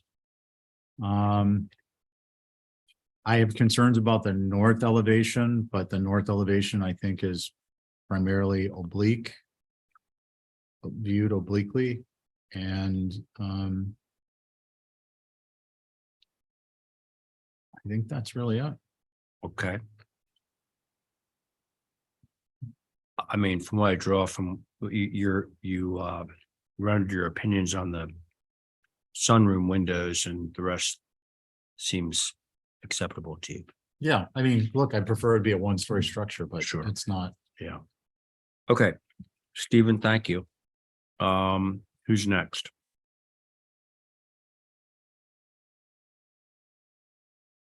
I'm gonna pick someone. I'll go. There you go. I was gonna pick you anyway, so. I did go up and down that street and look, and there is a mixed bag now of houses that have been renovated and lifted up and approved recently that are much bigger. Really and truly, if there was any character defining feature that would make us think this is the same house, it's that terrible chimney. Oh, It really is. And I don't really think that needs to be retained. I mean, it's just very atypical. So I think Ethan's done a good job with this. It's simple.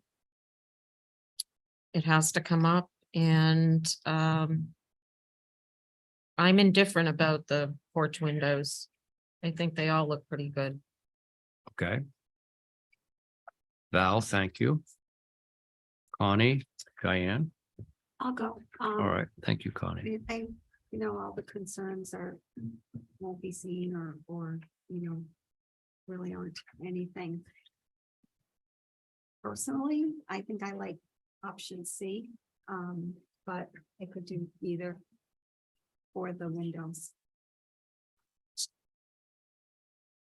Good. Okay, Connie, thank you. Diane? I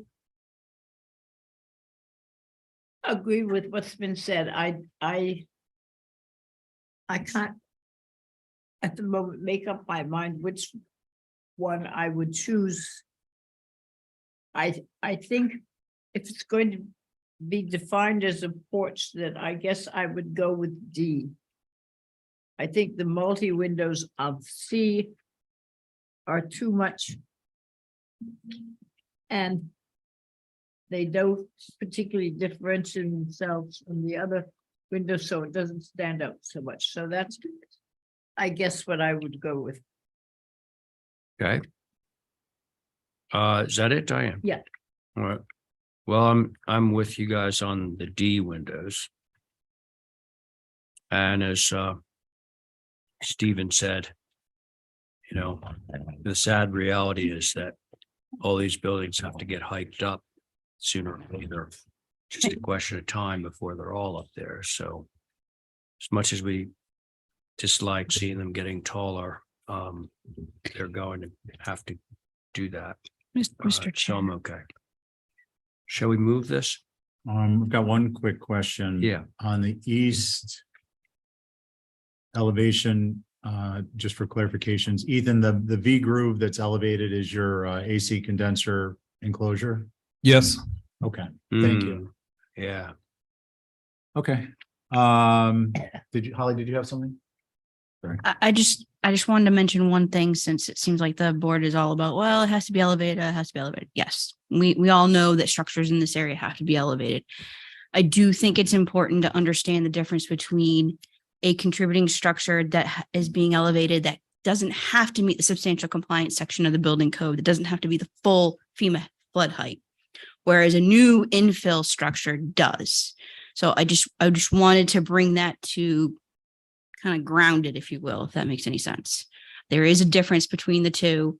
And it's yeah. true. It's no pun intended, but it's true. Having a contributing structure that is being elevated to meet FEMA flood has the ability to, once you all provide that historic determination on a contributing structure, does not have to meet the full FEMA height. Therefore, it's bringing it down level. Once you build a brand new structure, it does have to comply. So again, I just want the commission to realize that. In this instance, quite frankly, I would assume it's going to be a brand new structure and therefore meet the full FEMA flood requirement. I'm sorry, the last part was that you're considering it a newer structure because of the amount of fabric that's taken away. Correct. Yeah. Yeah. Can I just a couple quick comments? Yeah. So I think that FEMA height thing it's an interesting discussion, but it's also, it'd be nice, we're getting our meetings down to much more manageable periods of time. I think if we could try and, all move things along a little more quickly, we would have time to set up some area plan discussions. And one of the topics would be how to address FEMA height. So we may have a contributing structure next to a non-contributing structure. And that, well, let's not even say contributing, let's say a significant structure that is not going to be raised. In my mind creates a different circumstance. Whereas if we have 5 homes in a row and they are elevated to different heights, that actually, I think, becomes disruptive. So that there may be some merit in further discussion above and beyond the guidelines we have, which are primarily for individual structures, so that we're establishing area plans to address this. So for instance, with this particular structure, if it were kept low and the structure to the left and the right and across the street are all raised, that creates a different perception of the character and setting, the fabric of the character and setting. I think it's an important discussion for us to have. That's number one. Number two, I think it is primarily, it's up to the HDC, obviously, what we approve, what we don't approve. A portion of this that does come into play is a practicality. It's not necessarily our determination or our purview, is that if a structure is not raised, that affects insurance rates.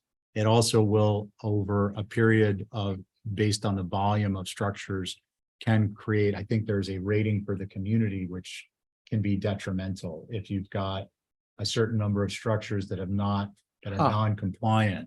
Have to look into that more, but that is something that, again, it's not necessarily HDC's purview, but it's something that we all need to consider when we're considering coastal resiliency.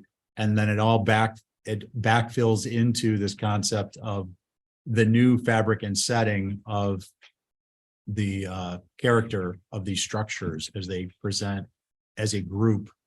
And lastly, the definition of contributing is something we need to pin down, because it's got to revolve around something more than age and incidental references to somebody who lived there in a particular home for a short period versus, for instance, the 3 bricks is an extreme example. That's a significant contributing structure. But again, that's just part of the bigger discussion that I hope we can move through our regular meetings so that during our regular meeting time, we actually have time to get into these really meaningful, important discussions. Thank you, Yeah. Mr. Chair. Thanks.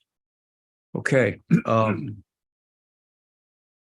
with that, do we have a motion on this one? Make a motion to approve through staff with the option D porch windows. And what are the colors? It's I can't remember. It's been so long. It was white. I think it's gonna be white. In the lattice panel, The lattice pan is natural to weather. natural weather, Okay, and the that's brick is parsed Natural or brick. It's brick, common brick, Mm. regular. White. Yeah. Okay. We probably will be coming back because it's at Concom right now, and they might have us because we're moving it forward out of the setbacks, out of the flood, out of the 25 as much as possible. So with that might be some steps on the driveway side. We're waiting for that decision. Okay.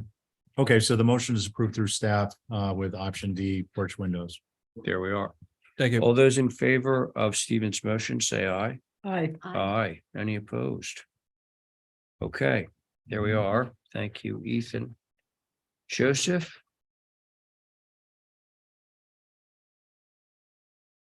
Oh, thank you. Sorry. Thank you. We live in an amazing community. Yeah. So you saw this before, and there was a request to reduce the 3rd floor deck depth, which we did. We also changed the 3rd floor material to natural cedar. And then Diane asked that if we could look at reconfiguring the stair, and everything we did was going to have more impact on the Concom and the light on the backside of the house, the side. So we just decided for right now, we're going to keep the existing stair configuration, and that's it. Okay.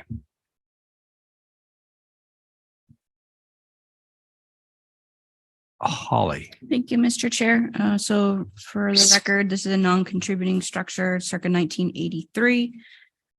Not contributing towards the local or national district. Appreciate the photos and changes provided. I am still concerned with the curb bracket on the east as seen from the south, but don't believe it will be visible at all. This is most of the changes that's being provided. I don't even think will be visible off of Bayberry on the side.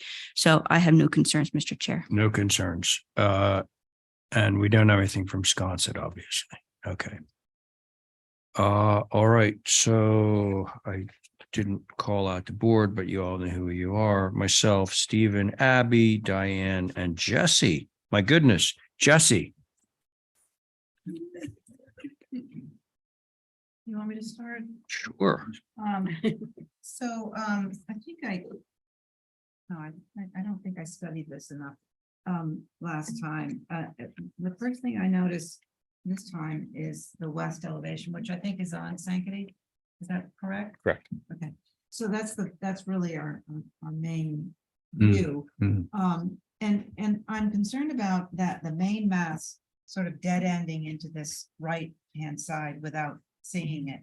And then when I compared it to the east, I think even though I'm not in favor of all of the stairs, the east elevation works really nicely because you see the whole main mass. And then you have the secondary mass to the left, the sun porch on the 2nd floor. So I think that's more successful. I think I'm okay with the Juliet balcony on, what is it, the 3rd floor? Or there's the 2nd. 3rd.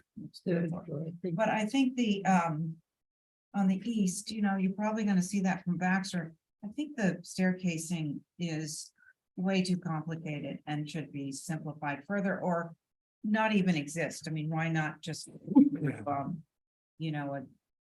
That's the existing stair. And we tried to simplify it. And we're right up in the wetland, within the 50-foot.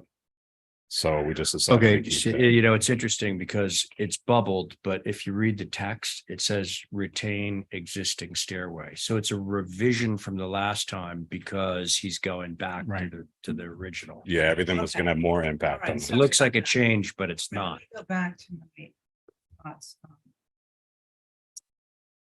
the west, because I think that's. And that. All right, so, Can I get a clarification through, Mr. Chair? Abby, something you said was that basically the masses abut one another. Could you, on the west elevation? I just want to, I'm not sure I understood, so I'm looking for some clarification. oh, Yeah, me see, that's the main mass is that big gable like Yep. this, Yep, and then it butts into the secondary mass, which is on the right. yes, And you, on the east elevation, you see that whole main mass, Oh, I got you. Okay. but on the west elevation, it dead ends into it, and I think that takes away from the design of this building. Because it looks like it's not overshadowing, but it looks stuck on rather than. Right. It- Interrupted. I know what you're, Okay. I know at the point. Yeah, but that's all existing. But it's. It is existing. It's existing. existing. Okay. Yeah, So, there it is. I'm trying to. Okay, yeah, I just want to make But sure. but I understand. do feel your pain, Abby. Yeah. It's still. It's. Oh, it's well, not- look, I feel your yeah, pain. No, it's the but same that- thing. that's the, Yeah. that's what Joe is What I inherited. working with. Yeah. Yeah, and so because the west elevation is really the most important, I think. Tell me what you are doing to that front facade. Just pulling the second floor deck out 1.5 feet. Right now, it's too small. And so they would just like to have a little more space. So I see. it's Okay, so it's basically the. from the same, you'll never, visually, correct. It's just, okay. Yeah. Totally misunderstood this application. So are you better now? Yeah, yeah. All right, Abby's better. She's feeling better now. Oh my. Who's who's next?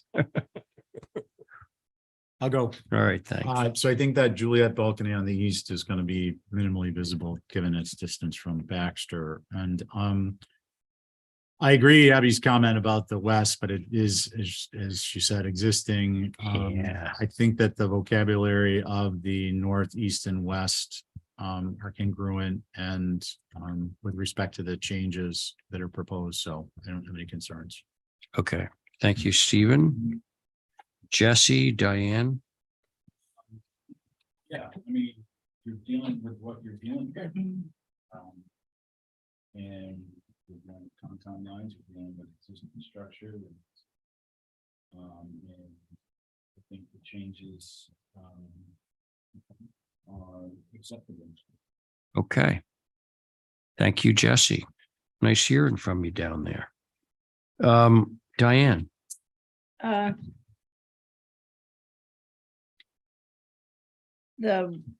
Where did it go? The window on the west elevation. On the first floor, there's two mold on the first floor, on the east side of it. Those are existing, right? Those are So they had to existing. be changed. Yes. Okay. Yeah. No, I think you've done a good job. I understand about the elevation hitting in, which I guess was one of the questions I had brought up before.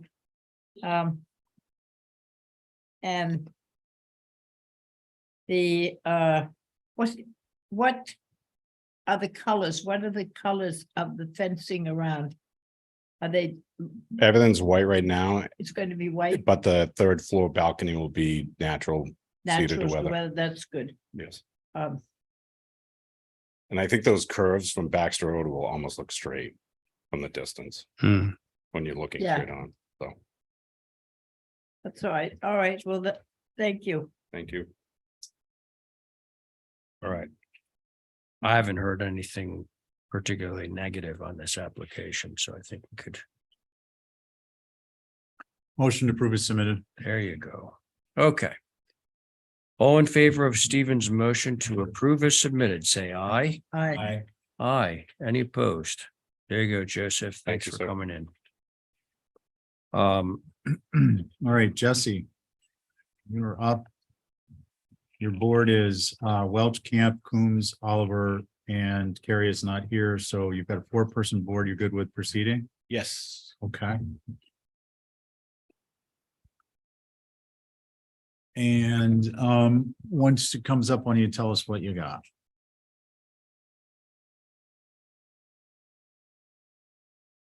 All right, so this is added some more information for you guys on the application. I don't know if anybody got to view it. I drove by. So there were some questions on the elevations, which we included. Cross section from the first floor elevation, there is a 12-inch elevation change. And then I also changed the topo lines to accommodate the pool by a little bit, which are also shown there. Okay, thanks, Jesse. Questions for Jesse on what's presented? Comments? I understand what's going Okay, anything in particular you want to get clarification on. I'm on? looking at the site plan, right? Yeah. Where's the building? Where's the driveway? All that was in the previous application, which is that scrolled up? So here's the existing structure, correct, Jesse? Yep. And then the patio, Mhm. and the grade is 30 feet here. And the concern was that we didn't fully understand the grade change from this point to the outside of the pool. What Jesse has presented is that there's a 2-foot drop here from the patio to the far side of the pool. And how he's going to address that is there'll be this grade will come up a little bit on this side, and then you'll have retainage on this side. Does that help? Very much. Right. And the size of the pool? It's on the original. Is it? Can we scroll back up? Is it not part of this? Oh, it's probably on that. I thought we included the previous. 14 by 35. 35 by 13. 35 by 13. Okay, thank you. Okay. Concerns? Oh, this is the view from Westchester. It's behind the house on just the left. Are you keeping all that? I can't really, they're gonna be moving a house there, so they might have to take some stuff down, but I don't know exactly. But we do have. Right. Oh, they are. Yeah. Okay, I wasn't sure about that, but there are some also proposed plantings as well. Okay. Abby still. Yeah, so my concern would be the view from Westchester. Of the pool. Yeah. Concern to the extent you think our typical we might be language able can to address it? See it. Yeah, that with the will is has the vegetation going to mitigate seeing it from. Yeah, I mean, you could put the caveat in, you're not gonna see it. It's way up high. Massive amount of vegetation there now that sounds like all of it's gonna stay. And we are planting in front of it. So there's no way you're gonna see this pool. Famous last words. Val, are you on this? Because I know the site, Okay. you can already see it, it's way up there. Diane? Yeah, we're looking at the picture that Val has, you won't be able to see it. Okay. And Thank you. Do we have a motion? motion to approve as submitted Not visible time inspection or thereafter? and all that stuff. Okay. On Diane's motion? Aye. Say aye. Any opposed? We've got 3 in favor, 1 abstention. Abby abstains. All right, so thank you, Jesse. We are now on to 10-12 Dave Kim storage unit. And Matt, welcome your, it's you. myself, Abby, Diane, Carrie is not here. Connie and Jesse is your activated alternate. Okay, with your permission, Mr. Chair, I'll begin. Please. So at the last hearing, the board had specifically asked us to look at removing, to see if we could remove the dormers on the north and the south of the building. And through reconfiguring the stairs, we're able to, at first I thought we were going to be able to reduce the size of them, but we've been able to completely eliminate them. So those are no longer there. And then the second comment was, could we potentially make the cupolas larger, which we've done. One thing I did just notice, Mr. Chair, was that we did retain the 3 windows, but we did make the cupola larger. I would suggest, if the board felt appropriate, that we actually go from 3 lights in those cupolas to 5, just to fill the gap. Something I didn't notice. We had a quick turnaround on the submission, so. Matt, I'm sorry, can you restate that? Sure. So the board had requested that we actually increase the size of the cupolas that were previously submitted. And the original submission had three lights, if you will, in the cupolas. So 3 windows per side. We did widen the cupola per the board's request, but we did not increase the number of lights of size of the windows, if you will. Or the number of lights, I would say. I think 5 would be appropriate, just so that the proportion of wall to glass area was Okay. Does consistent. everybody get that? So what Matt's showing is they increase the width of the cupolas, but not the windows, and he's suggesting go to a 5 light versus a 3 light to fill the. Oh, yeah, I agree with that. Okay. Anything else on the revisions, Matt? That was it, Mr. Chair. Okay, and do we have a site plan? Just want to get refresher.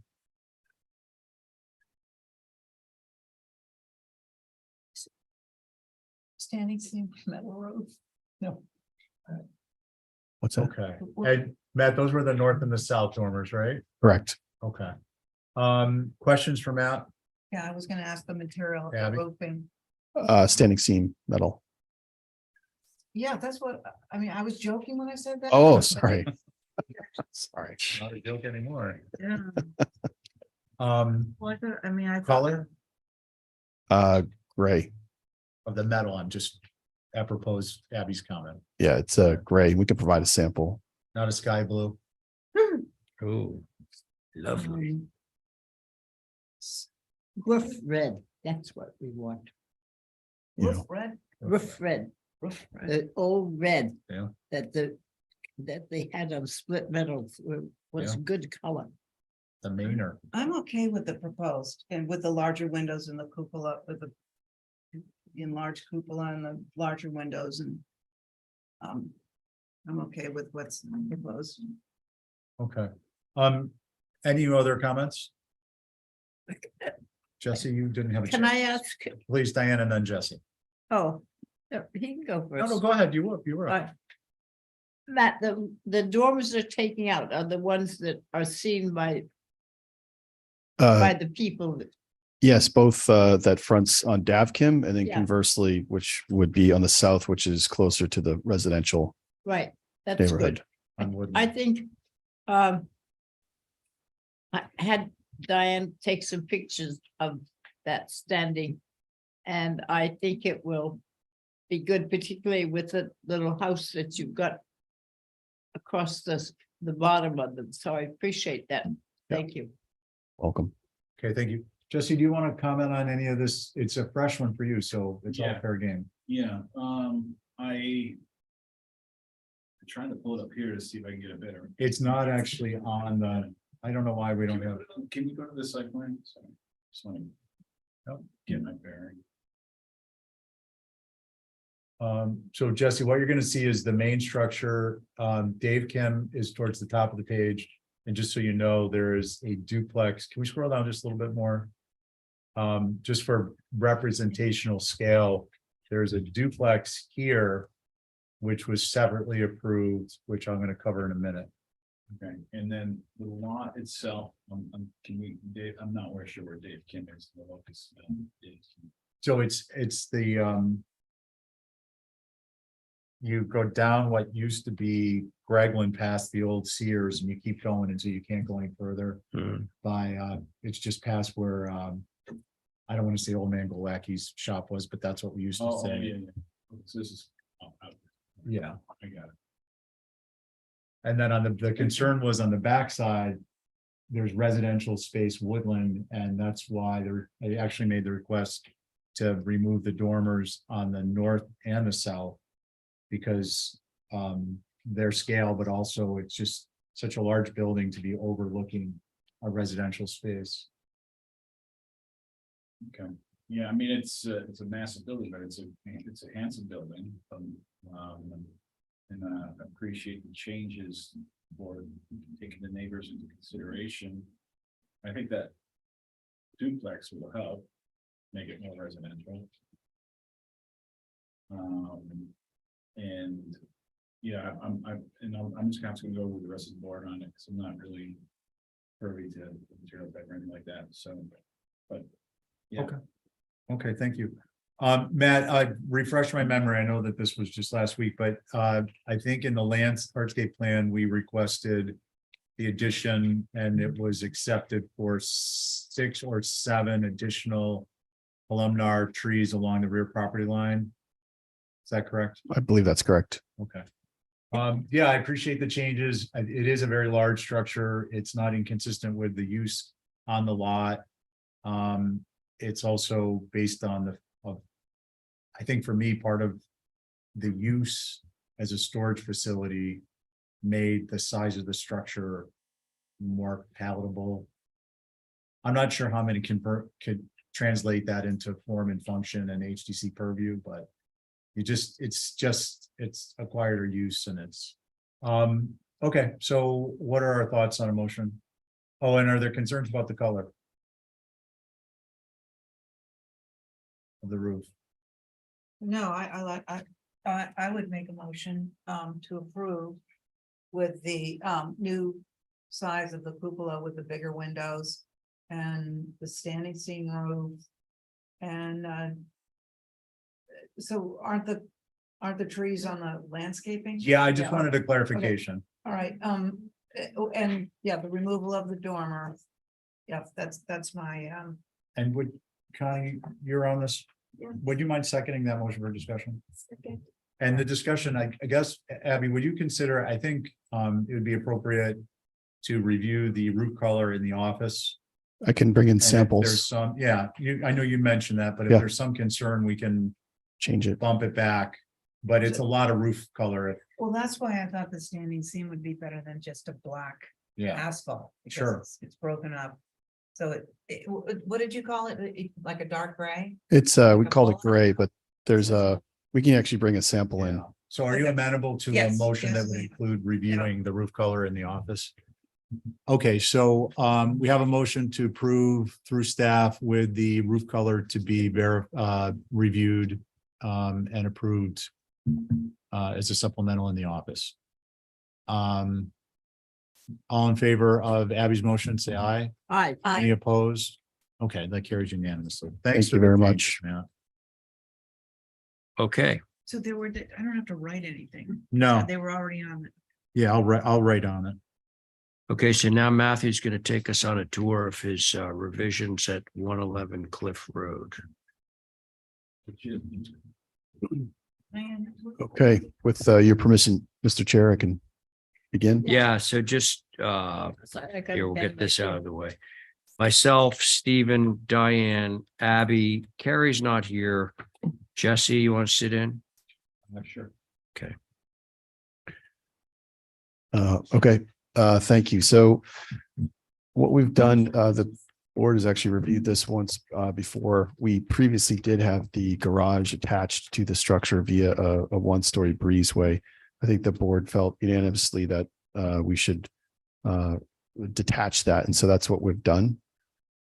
We've also made some small architectural changes, probably the most visible being the front entry porch. Diane, I think that you had requested for us to try to designate the front door or delineate it through post spacing, et cetera, et cetera. So what we did is add a gable roof off of the porch. So it's built into the farmer's porch, which I think was a great suggestion. I think it clearly identifies the front elevation.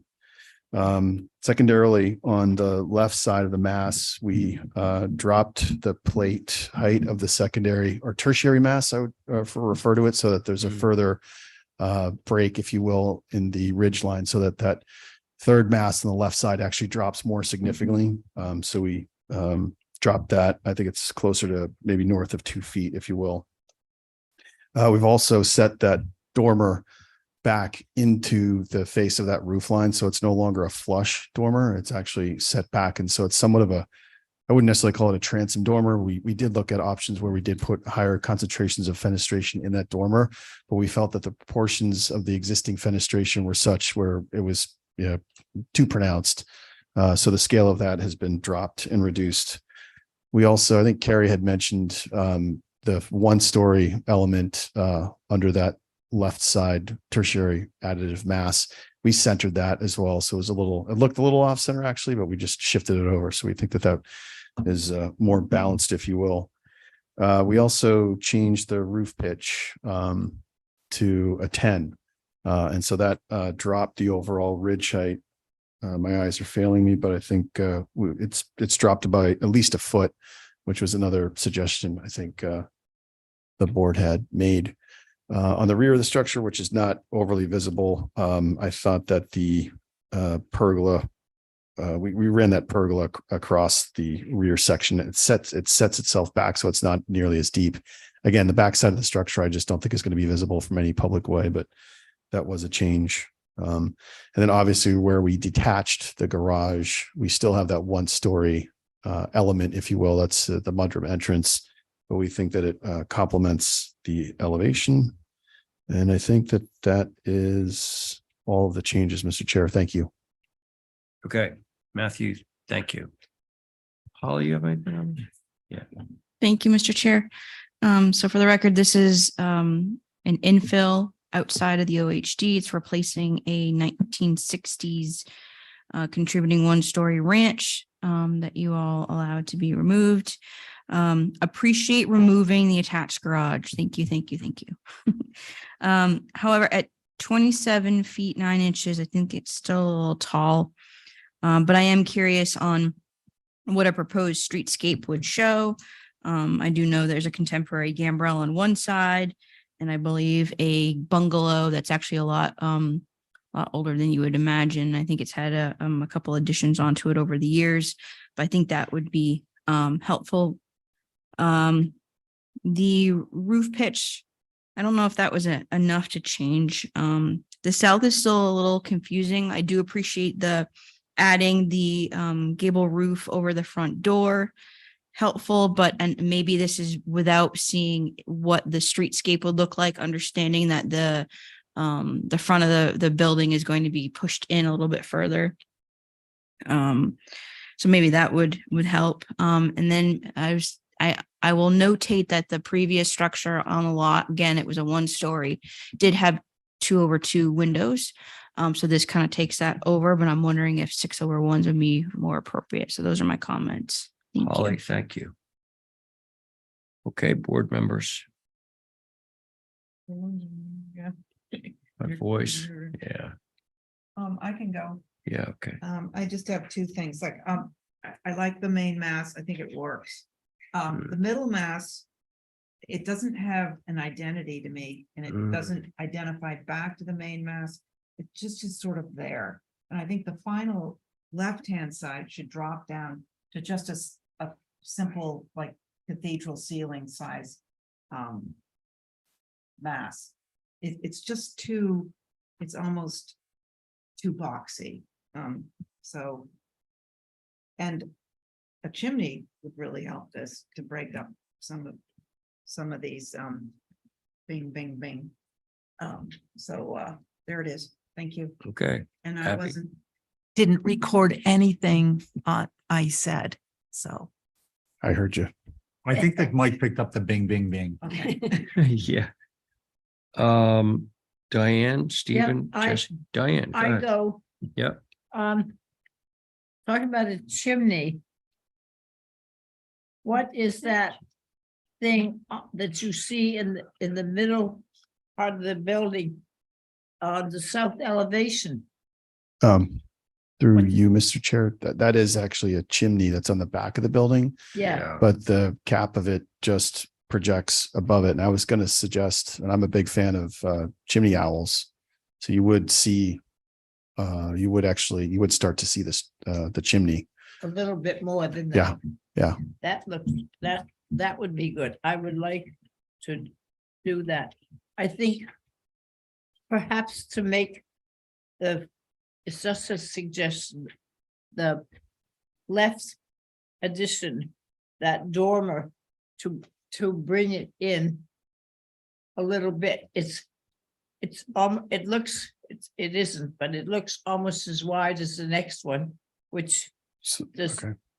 not make it look particularly subversive. So I'd like to bring it in, and if we brought it in, maybe we could separate those windows down on the first floor, stretch them out to fill in that. And then it would, and drop that building down as much as you could. I think it would bring it down. I appreciate the garage being moved. And I looked at the second floor plans and stuff, and I think you could do that as far as the windows are concerned. I do that. And the what's this one? The east elevation is very simple. And wait a minute, what is that? So I think that with working out the things, it's a fairly good sized building, but it's very simple, which I appreciate, and particularly along at one Cliff Road. So thank you. That it, Diane? Yep. Okay, great. Thank you. Stephen, Jesse. Jesse, why don't you go ahead?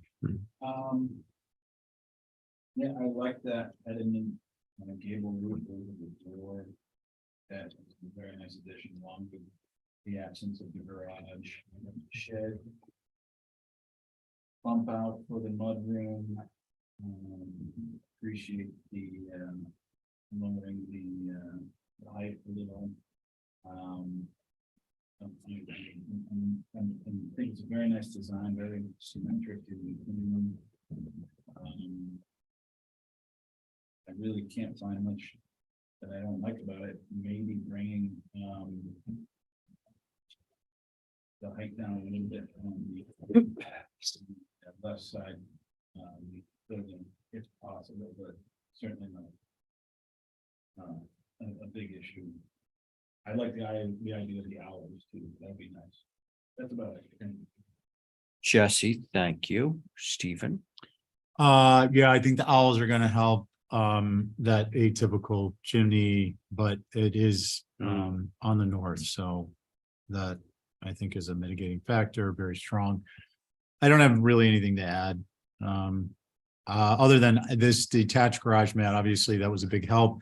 I will, for one, be keeping a watchful eye when that comes back to see that it's moved further back, and perhaps be thinking of a garage / cabana for the pool that far back. So that it's. Well, Stephen, your watchful eye doesn't have to wait very long. Oh, Next coming up? application, Excellent. yeah. That'll solve that problem. Yeah. And it is dashed in as being pushed back. Good. That's it. But it's dashed in, it's not solid lines. Thank you, Stephen. So first thing I'll say is very attractive building. There's a few things. One, I'm not loving the dormer with the two sort of very lonely looking windows on the tertiary piece, i.e. the westernmost part. But maybe the dormer could come in, or there could be an additional window, something like that. And then also with these wide rake overhangs, you have this very narrow sort of split between the shed on the tertiary and the porch on the secondary. I mean, you almost couldn't put a credit card between them. So I wonder if there's some way, and I know you want that big porch right off the dining room, but if that porch got smaller, I think it would get Abby closer to this, like, more identity. Because a lot of that middle elevation is being taken up by the porch roof because it's so deep. And maybe maybe the porch roof could become an extension of that roof over the bathroom, on the left-hand side. Oh, make it a hip and go. Well, I around. was just suggesting having it be continuous and the whole porch just ran right up to the bathroom rather than have that split there. Just to simplify things, that's all. So, that's kind of all I have to say, but in general, it's very, very attractive building. Do like the idea of getting some height out. If I That's it. could, Mr. Chair, would Yeah. the board consider, instead of doing like one larger shed dormer, potentially going with like maybe two gables on that centerpiece? Or do you Do think? you mean in lieu of the shed with the three windows in it? Yeah, and so maybe going with like two, like studying potentially. Personally, I really like the quietness of shed. Gotcha. dormers, Okay. That was the feedback. Gable dormers are just very Busy. sort of aggressive. Okay. Like a serrated knife. I'll make a motion to hold for a few revisions. Yeah. Also Holly had suggested 6/1s. Oh, I don't know what anybody thinks, but I like. these doors that you have like on the first floor that are just 2/2s, these sort of French doors. I don't know. I think that's sort of, I don't know if those are working. I know they're part of your design, but We can look at that. I'm just sort of wondering if they shouldn't just be windows. But I think the idea that the 6/1s might be charming. If you're going in that direction of charming versus severe and Charming's not credit bad. card stuff. Anyway, that's my motion to hold for Okay, revisions. the motion is to hold for some revisions. On Abby's motion, all those in favor, say aye. Aye. Any opposed? Okay, now, Stephen, Watchful the eye. moment you've long Dun, been dun, waiting dun, for. dun. The rest of the evening has been leading up to this Here we application. are. There's a newspaper here. Well, it's done. Yeah, Hopefully we should call the paper just to make sure they get coverage of Call this. sorry. Okay, so thank you, Mr. Chair. So Stephen, as you mentioned, so this is the location for the garage. Now, the detaching the garage, not that this is the board's concern, but that was something we had to really kind of push for, and we realized that was something that was the board felt strongly about. But there was, some, healthy resistance to that, primarily because the pulling into the garage becomes a bit narrow. And so while we did push it back, significantly, the owners have expressed some concern to me about, creating kind of a narrow access to the garage itself. And so that's why we've got it placed where it is. But with that, I think the garage, we kept the height to what we think it should be. So that's complements the main house. Try to keep it fairly simple. And the pitch of that pent roof, it's funny, it looks like it's a little shallow in the elevation. We're happy to increase the It's a 4. yeah, it looks, we could definitely kind of close the gap, I think, between the sill of the second floor windows, specifically on the gable end. But other than that, we just tried to make the best looking garage we could. So with that, look forward to comments from the board, Mr. Chair. Thank you.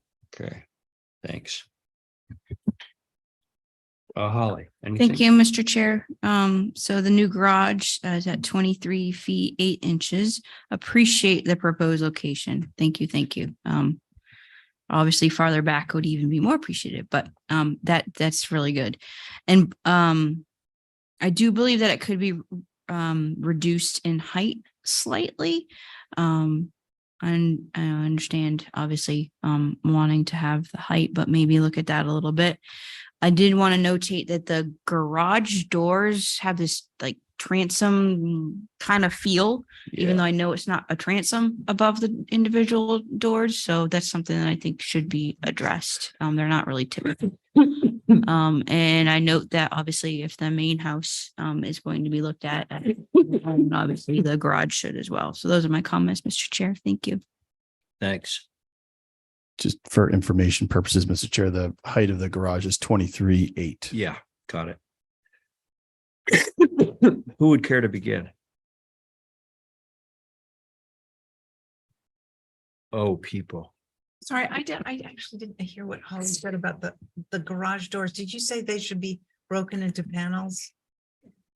She said that windows are reading like transoms, which they are. Yeah, that's what that's what I thought you said. But I also think that the panels should somehow, they're awfully large and it's like they don't have any character, Break them up. which everything else is getting, it's getting there. I think it just needs The doors. some paneling, like maybe 4 panels. I don't know. I know can look nothing at- about garage doors. I can look at some options. Who's next? Diane, maybe? Or who's on this?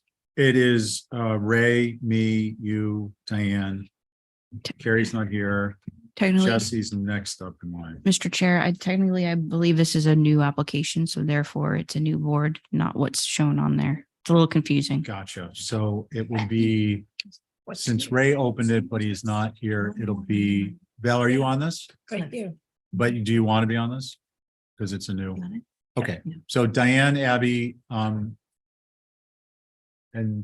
Ray's still here. Myself and Jesse. And Ray. Who's next? Yeah,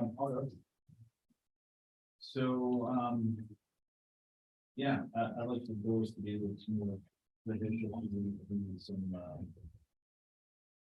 Vertical blank, traditional.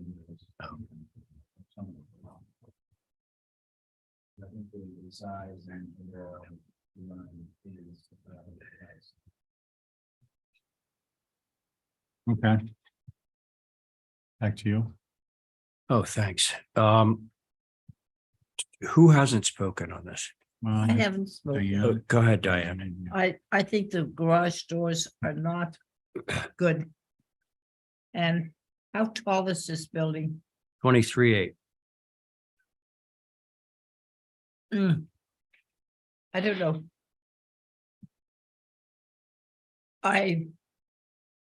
The dormers are flush. I guess you can't move them in, which would make the building look not like just a plain rectangle. But anyway, it's there and it's a garage. It's just the doors. I would like to see change looking like our garage doors. Okay. Thank you. Has everyone? Me and you. Okay, go ahead. Yeah, I think Matt, the garage doors and the garage windows are the points of contention. I've got nothing to add. The only thing I will add is, particularly when you look at the pent roof over the garage doors from the side, you realize how built up it is. And there's a very large, you have the brackets plus this very large beam. I think that could be like really pared down quite a bit. Simplified, and I agree on the garage door thing. That's it for me. Should we move? Can we do it through staff or? Oh, I don't know. Revisions? What do you guys think? So what can you clarify that you think that plant roof should be brought in and like the angle is? Cut it Me, in half. my view is that if you go from top of the brackets up to the eave of the roof, that beam should be like half the size of what it is. Okay, I could cut it in half. all right. And what about the 4 and 12? You think that's okay? 4 and 12. The pitch of the roof, the pent roof? Oh, 4's fine. Yeah, I mean, actually, I that's was within just, our I was looking at guidelines. that image and you couldn't actually see the roof shingle. I couldn't see the roof. It was looking like it was really, really shallow. No, it's a 4. All right, so I'll make a motion to approve. Reducing that fascia above the bracket half the size. And the garage doors to be detailed.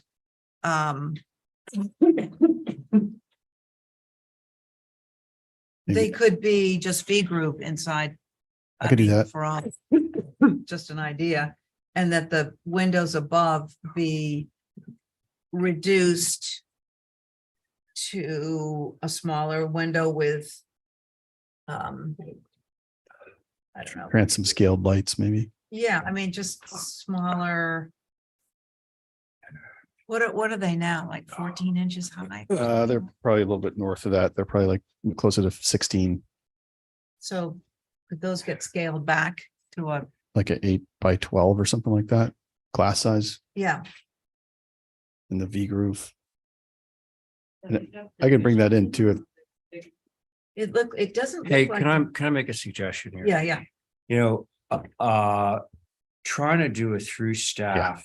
I'm happy on to come these back. garage doors, and we're gonna get revisions on the house anyway, so he's not gonna build the garage. Okay, without the motion house. to hold for Yeah, revisions. yeah. The revisions are simple, but I think that's Yeah. the way to go. Thank you, Happy Abby. to do The that. motion is to hold for revisions. All those in favor, say aye. Aye. Thank you very much. Okay.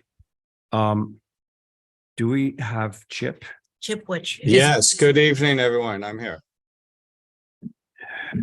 Okay. Hear me?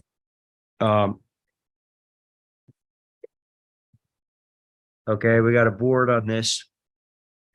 This might be my last application if I make it through this one. Okay, so myself, Stephen, Abby, Diane, Val. Let's go. Good evening, everyone. Chip Webster here on behalf of the applicant. If I can share the screen, I'd like to present the application.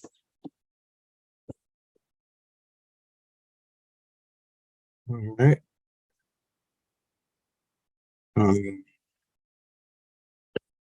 So I have put together, there were questions, the primary questions at the last were, I think, around the history of the approvals, previous HTC approvals.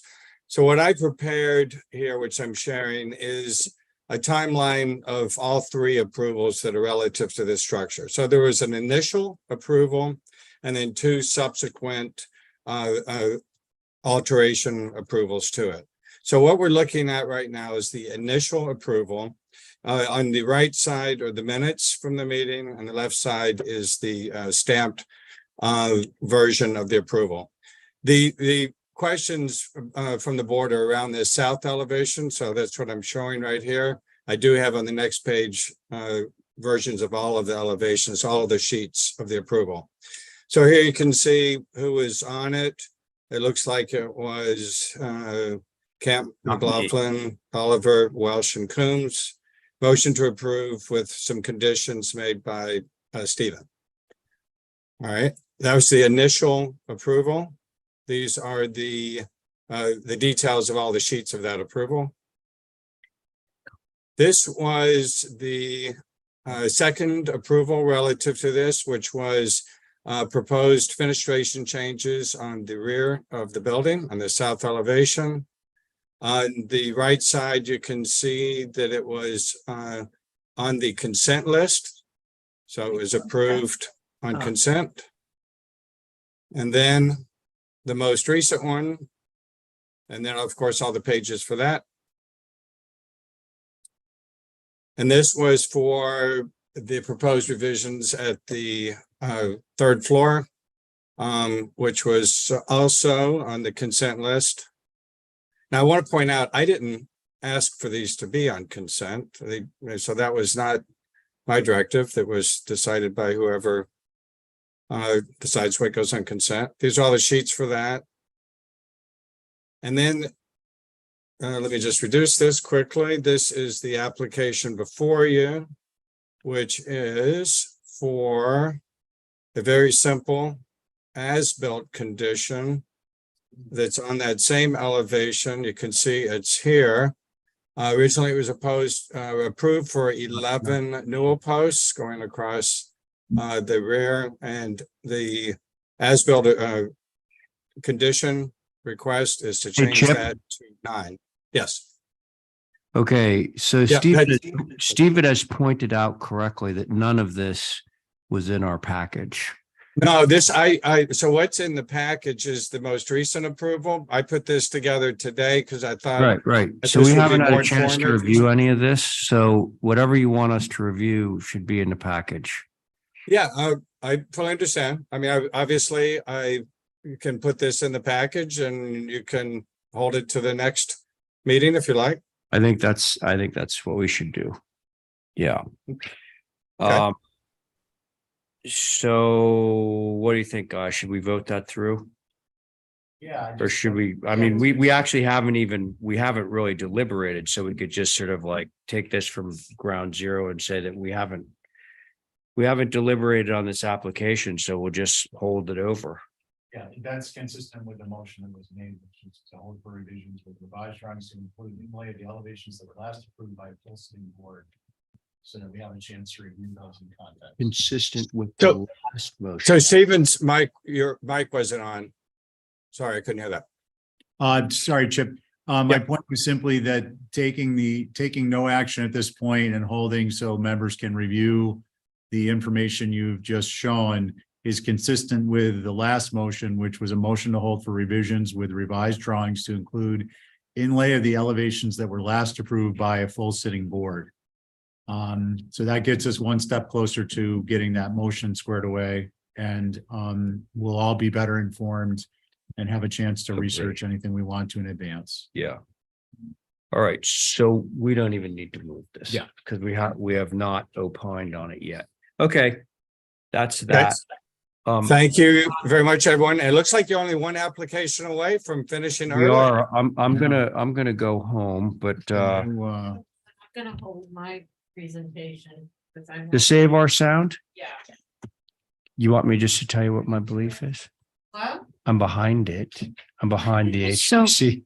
Mr. Chair, just on that last application, we're basically holding that on until next week, and hopefully Chip will submit what he Well, just was let's just showing. say we will hold it until next week, provided that information is rolled into the package. Yeah, that's the stipulation. And confirming that will be rolled in tomorrow. Thank you. Yeah. So you're headed out? Yeah, I'm going to. Okay. Because, Get out of here, I'm feel gonna better. start. Do we have Coffee. Julie Jordan? Oh, Oh. well, maybe you're. So. All right. But we should probably finish up with. That's Yeah, I important. think so. Yeah. That's huge. So, can someone remind me who our board is on 6 Hickory Meadow? I believe I was chairing. Did you ever open that? Yeah. There was a board at one. Yeah, because I remember was. seeing I don't think I've that's being Oh. so wood. Welch, Camp Coombs, Oliver, Cornwell. Oliver Thornwell. And did we have any that? alternates? Doesn't say. No, there's none. Mr. Chair. Yeah. Good night. Good night, Ray. Feel better. Holly, go ahead. I spoke briefly with Billy Sad today about this, and the biggest thing was one, for the commission to view if you have not done a view of this. And the biggest thing as well is making a request that the board come up with a compliance deadline.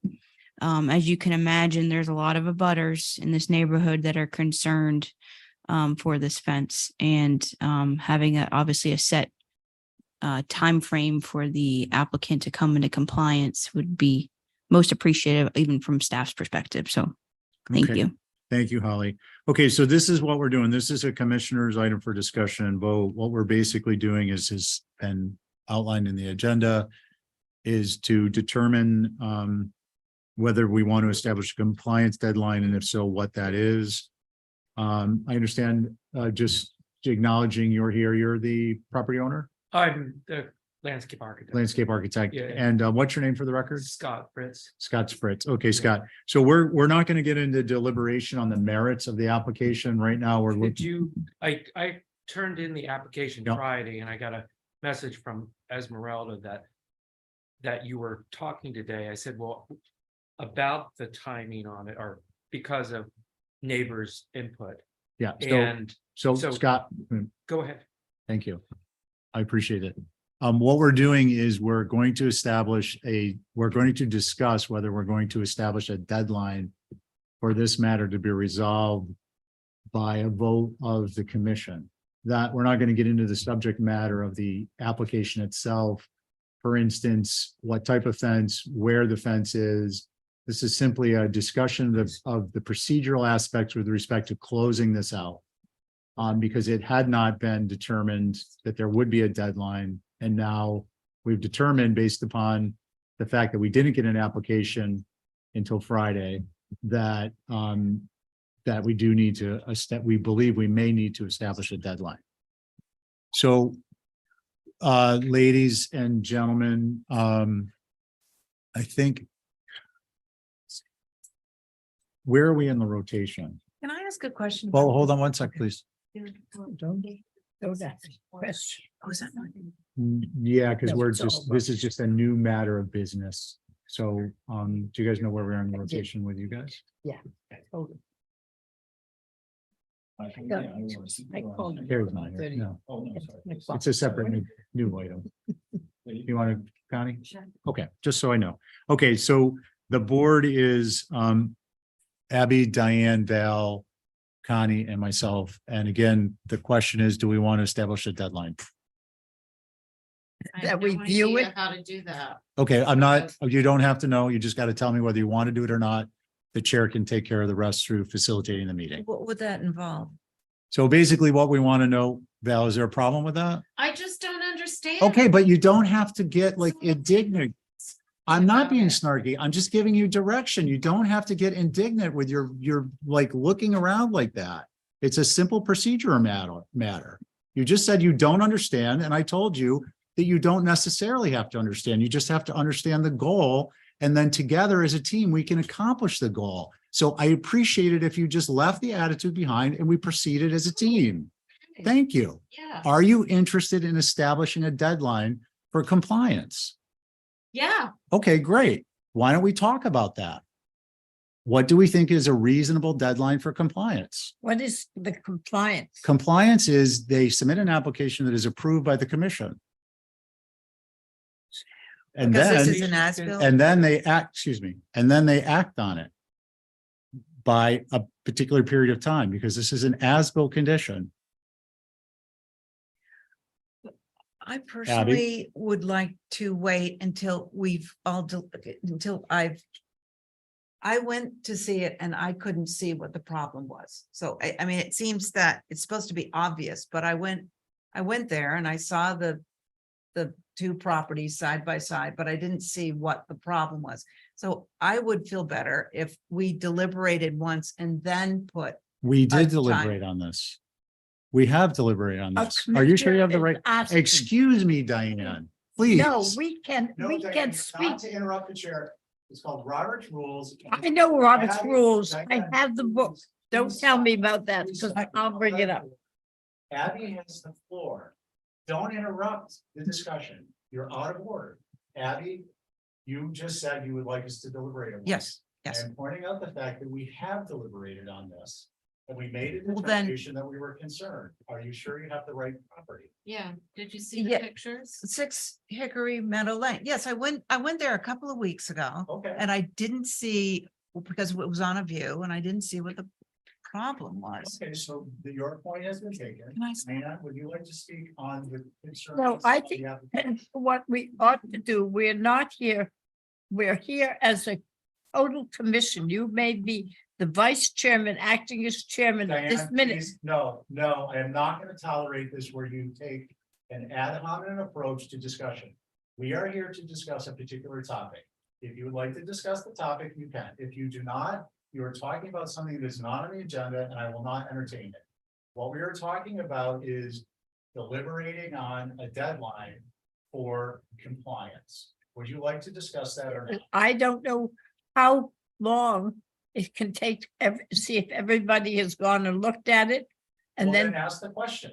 yes, Okay, do you would like to know, Yeah. is there anyone who feels that they are not comfortable in determining whether we should be deliberating this needs to come into compliance? Abby feels that way. Yeah. Diane apparently backed her up. Val, What's the question? the question is. Whether we should put I it, really think it's great that you find this so amusing. The question is. no, I'm Do not you finding feel it amusing. comfortable deliberating on someone who has an as-built condition? Setting a deadline for compliance. It's a really simple process. Well, I said I had a problem. with it. Excuse me, Val. Yeah, a deadline would be great, but I don't understand what the compliance is gonna be, so it's hard The to. compliance is that they need to submit an application and go through the process to the extent that we approve it by a particular time, and then they need to perform the work by a particular time. So we would be looking at the front end of that, which is submitting an application that gets approved. They have a certain amount of time to accomplish that goal. Please, let me. I'm really, the interruptions are so out of line. It's just, Stop it's it. complicated. Val, I can't, it's not complicated. I can't do it.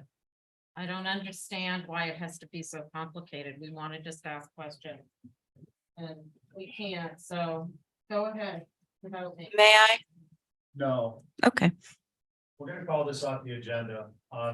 I think that the board members need to be, and this is the chair who's facilitating this topic. If you don't understand the topic, then you need to ask questions. You need to do it individually. You need to not do it as a group, ganging up on the person who is simply trying to facilitate the matter. This is a very, very simple topic. Do we want to set a deadline for this as-built to come into compliance? It is not complicated. It's that simple. I thought Connie, you asked excuse us me, that. You spoke several times. Connie, what are your thoughts on this? Go ahead. This already came for the board, so. And it was just. So, but they never brought it back. That was we're saying, that they need to bring this back as the whole business, bring it back. So what we're trying to do is compel a response from the applicant so that this can be resolved. Very simple. Nothing complicated about that. If I may, Go Mr. ahead. Chair, what may have complicated it for everybody is there's been a time frame since May 2nd that it was reviewed up until now that we didn't have anything received from the applicant to address. In the meantime, we receive comments, concerns from abutters, and it's at the whim of the applicant without this board saying you must submit something to this commission to review by X date for this to be resolved by X date. And that's simply why staff has requested the chairs to have this discussion with you all today. So we're Thanks.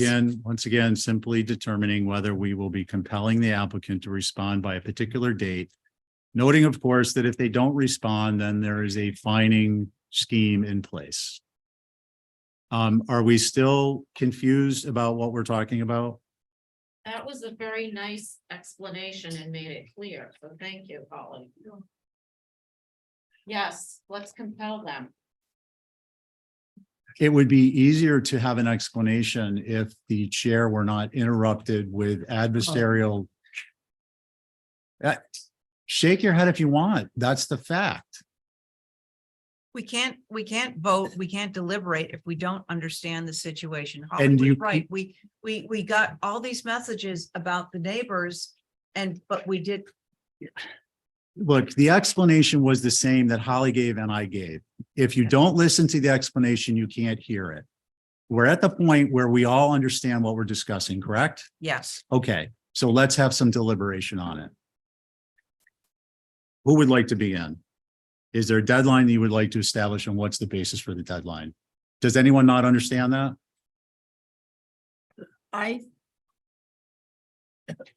Excuse me.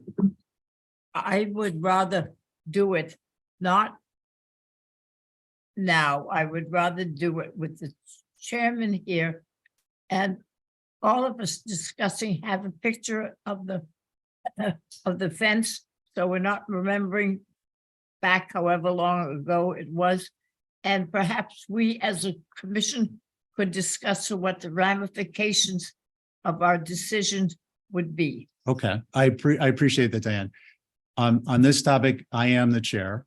So you've satisfied that requirement. Number two, we are not discussing the merits of the application. Once again, we are discussing whether to attempt to compel the applicant to respond and resolve the matter. That's simple. To our liking. Yeah, of course, to our liking. Well, I think it's a good idea to do that. That's why I brought it up. Well, we should, I don't think we have, maybe we don't have to be quite so formal as. I appreciate that that's what you think, but the process is the process. So again, we're back to discussing what we're discussing versus actually discussing the topic. Okay, well, Mr. Chair, would 30 days be reasonable?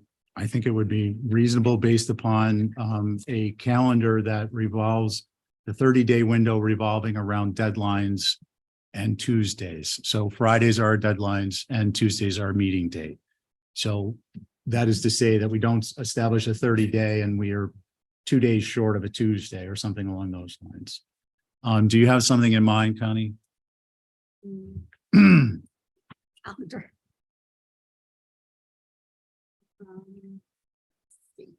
Today's the 15th. Right.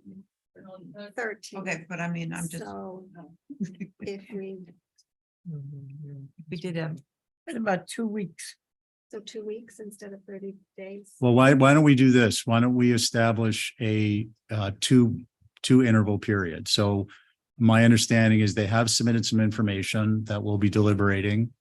So within 2 weeks, we'll request that an application, their revisions be submitted for review.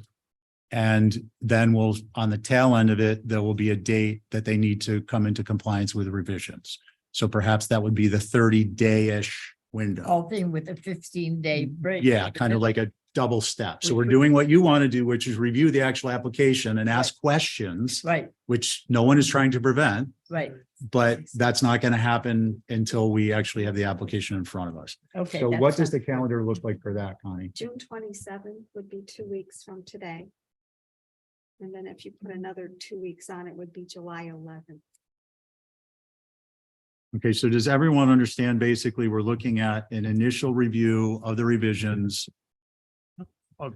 subject to dates within a couple of weeks, and then within roughly a 30-day period, this being finalized such that the applicant has submitted revisions that we've approved. Okay. And Sounds good. Adrian, do you want to comment on dates? It might not have an effect, but just wanted to remind you all, July 4th, we won't have a meeting that Tuesday. That's right. Yeah. Okay, so July 18th. So yeah, that would be. July yeah, 4th. That's true. And before we skip out that far, let me just confirm, we have currently a full application in, or we don't know the status of what's been submitted? But it's a complete application. It's been reviewed by staff. So I think the July 11th date would actually be okay. Because we're not really going to be waiting 2 weeks to begin with. So the July 11th. Okay. Val, do you have any questions on that? Okay. So would you like me to form a motion? Yes. Okay, so the motion would be to the effect that honor by June 27th, the initial revisions will have been reviewed and commented on, and honor by July 11th, any subsequent revisions will be incorporated into a drawing such to the extent that the HDC can approve them. Any questions on the motion? No, Okay. Would anyone like to, I'll make that motion. thank you, Diane. All in favor, say aye. Aye. Any opposed? Okay, that carries. Okay. So you've got the dates. You understand, So- Scott, the dates. It will be reviewed. It will be reviewed on the normal agenda because it's been submitted, so it'll be next Tuesday. So Oh. you're a week ahead of our schedule, and then by July 11th, you all will need to have a set of drawings that the HDC can approve. So that is to say, your revisions will be responsive enough that by July 11th, honored by the July 11th meeting, we approve them. Okay, what date is the meeting? The 27th? Is that what you said? 20, that's the first deadline. And then the second deadline is July 11th. Okay, so it's been submitted. So when will that meeting be? It'll be actually next Tuesday. And what date is that? Yeah, it'll be the 20th. The 20th. Okay. Okay. So it would be reviewed the 20th and then pending there's a plan it's a full set of drawings that is reviewed. If there are any changes, then the changes need to be done by. Done and approved on or by July 11th. Okay. And what about construction revisions? 'Cause We'll deal with that during the course of the process. Okay, so this is just for the design and approval, Yes. the deadline. Okay. Yep. Purely a procedural matter to be responsive. Okay. I didn't. And I have. There was a letter from one of the neighbors who is perfectly happy. Okay, I was just told by Esmeralda I could bring whatever information. That's not the case. That's fine. Okay. We're not actually opening up the merits. Okay, so that would be, anything I need to bring is to the meeting next Tuesday. Okay. Yeah, anything you want reviewed, submit. Who do I send it to? Just Esmeralda. Okay. Thank you very much. Adjourn. Okay, all in favor of Brian's motion?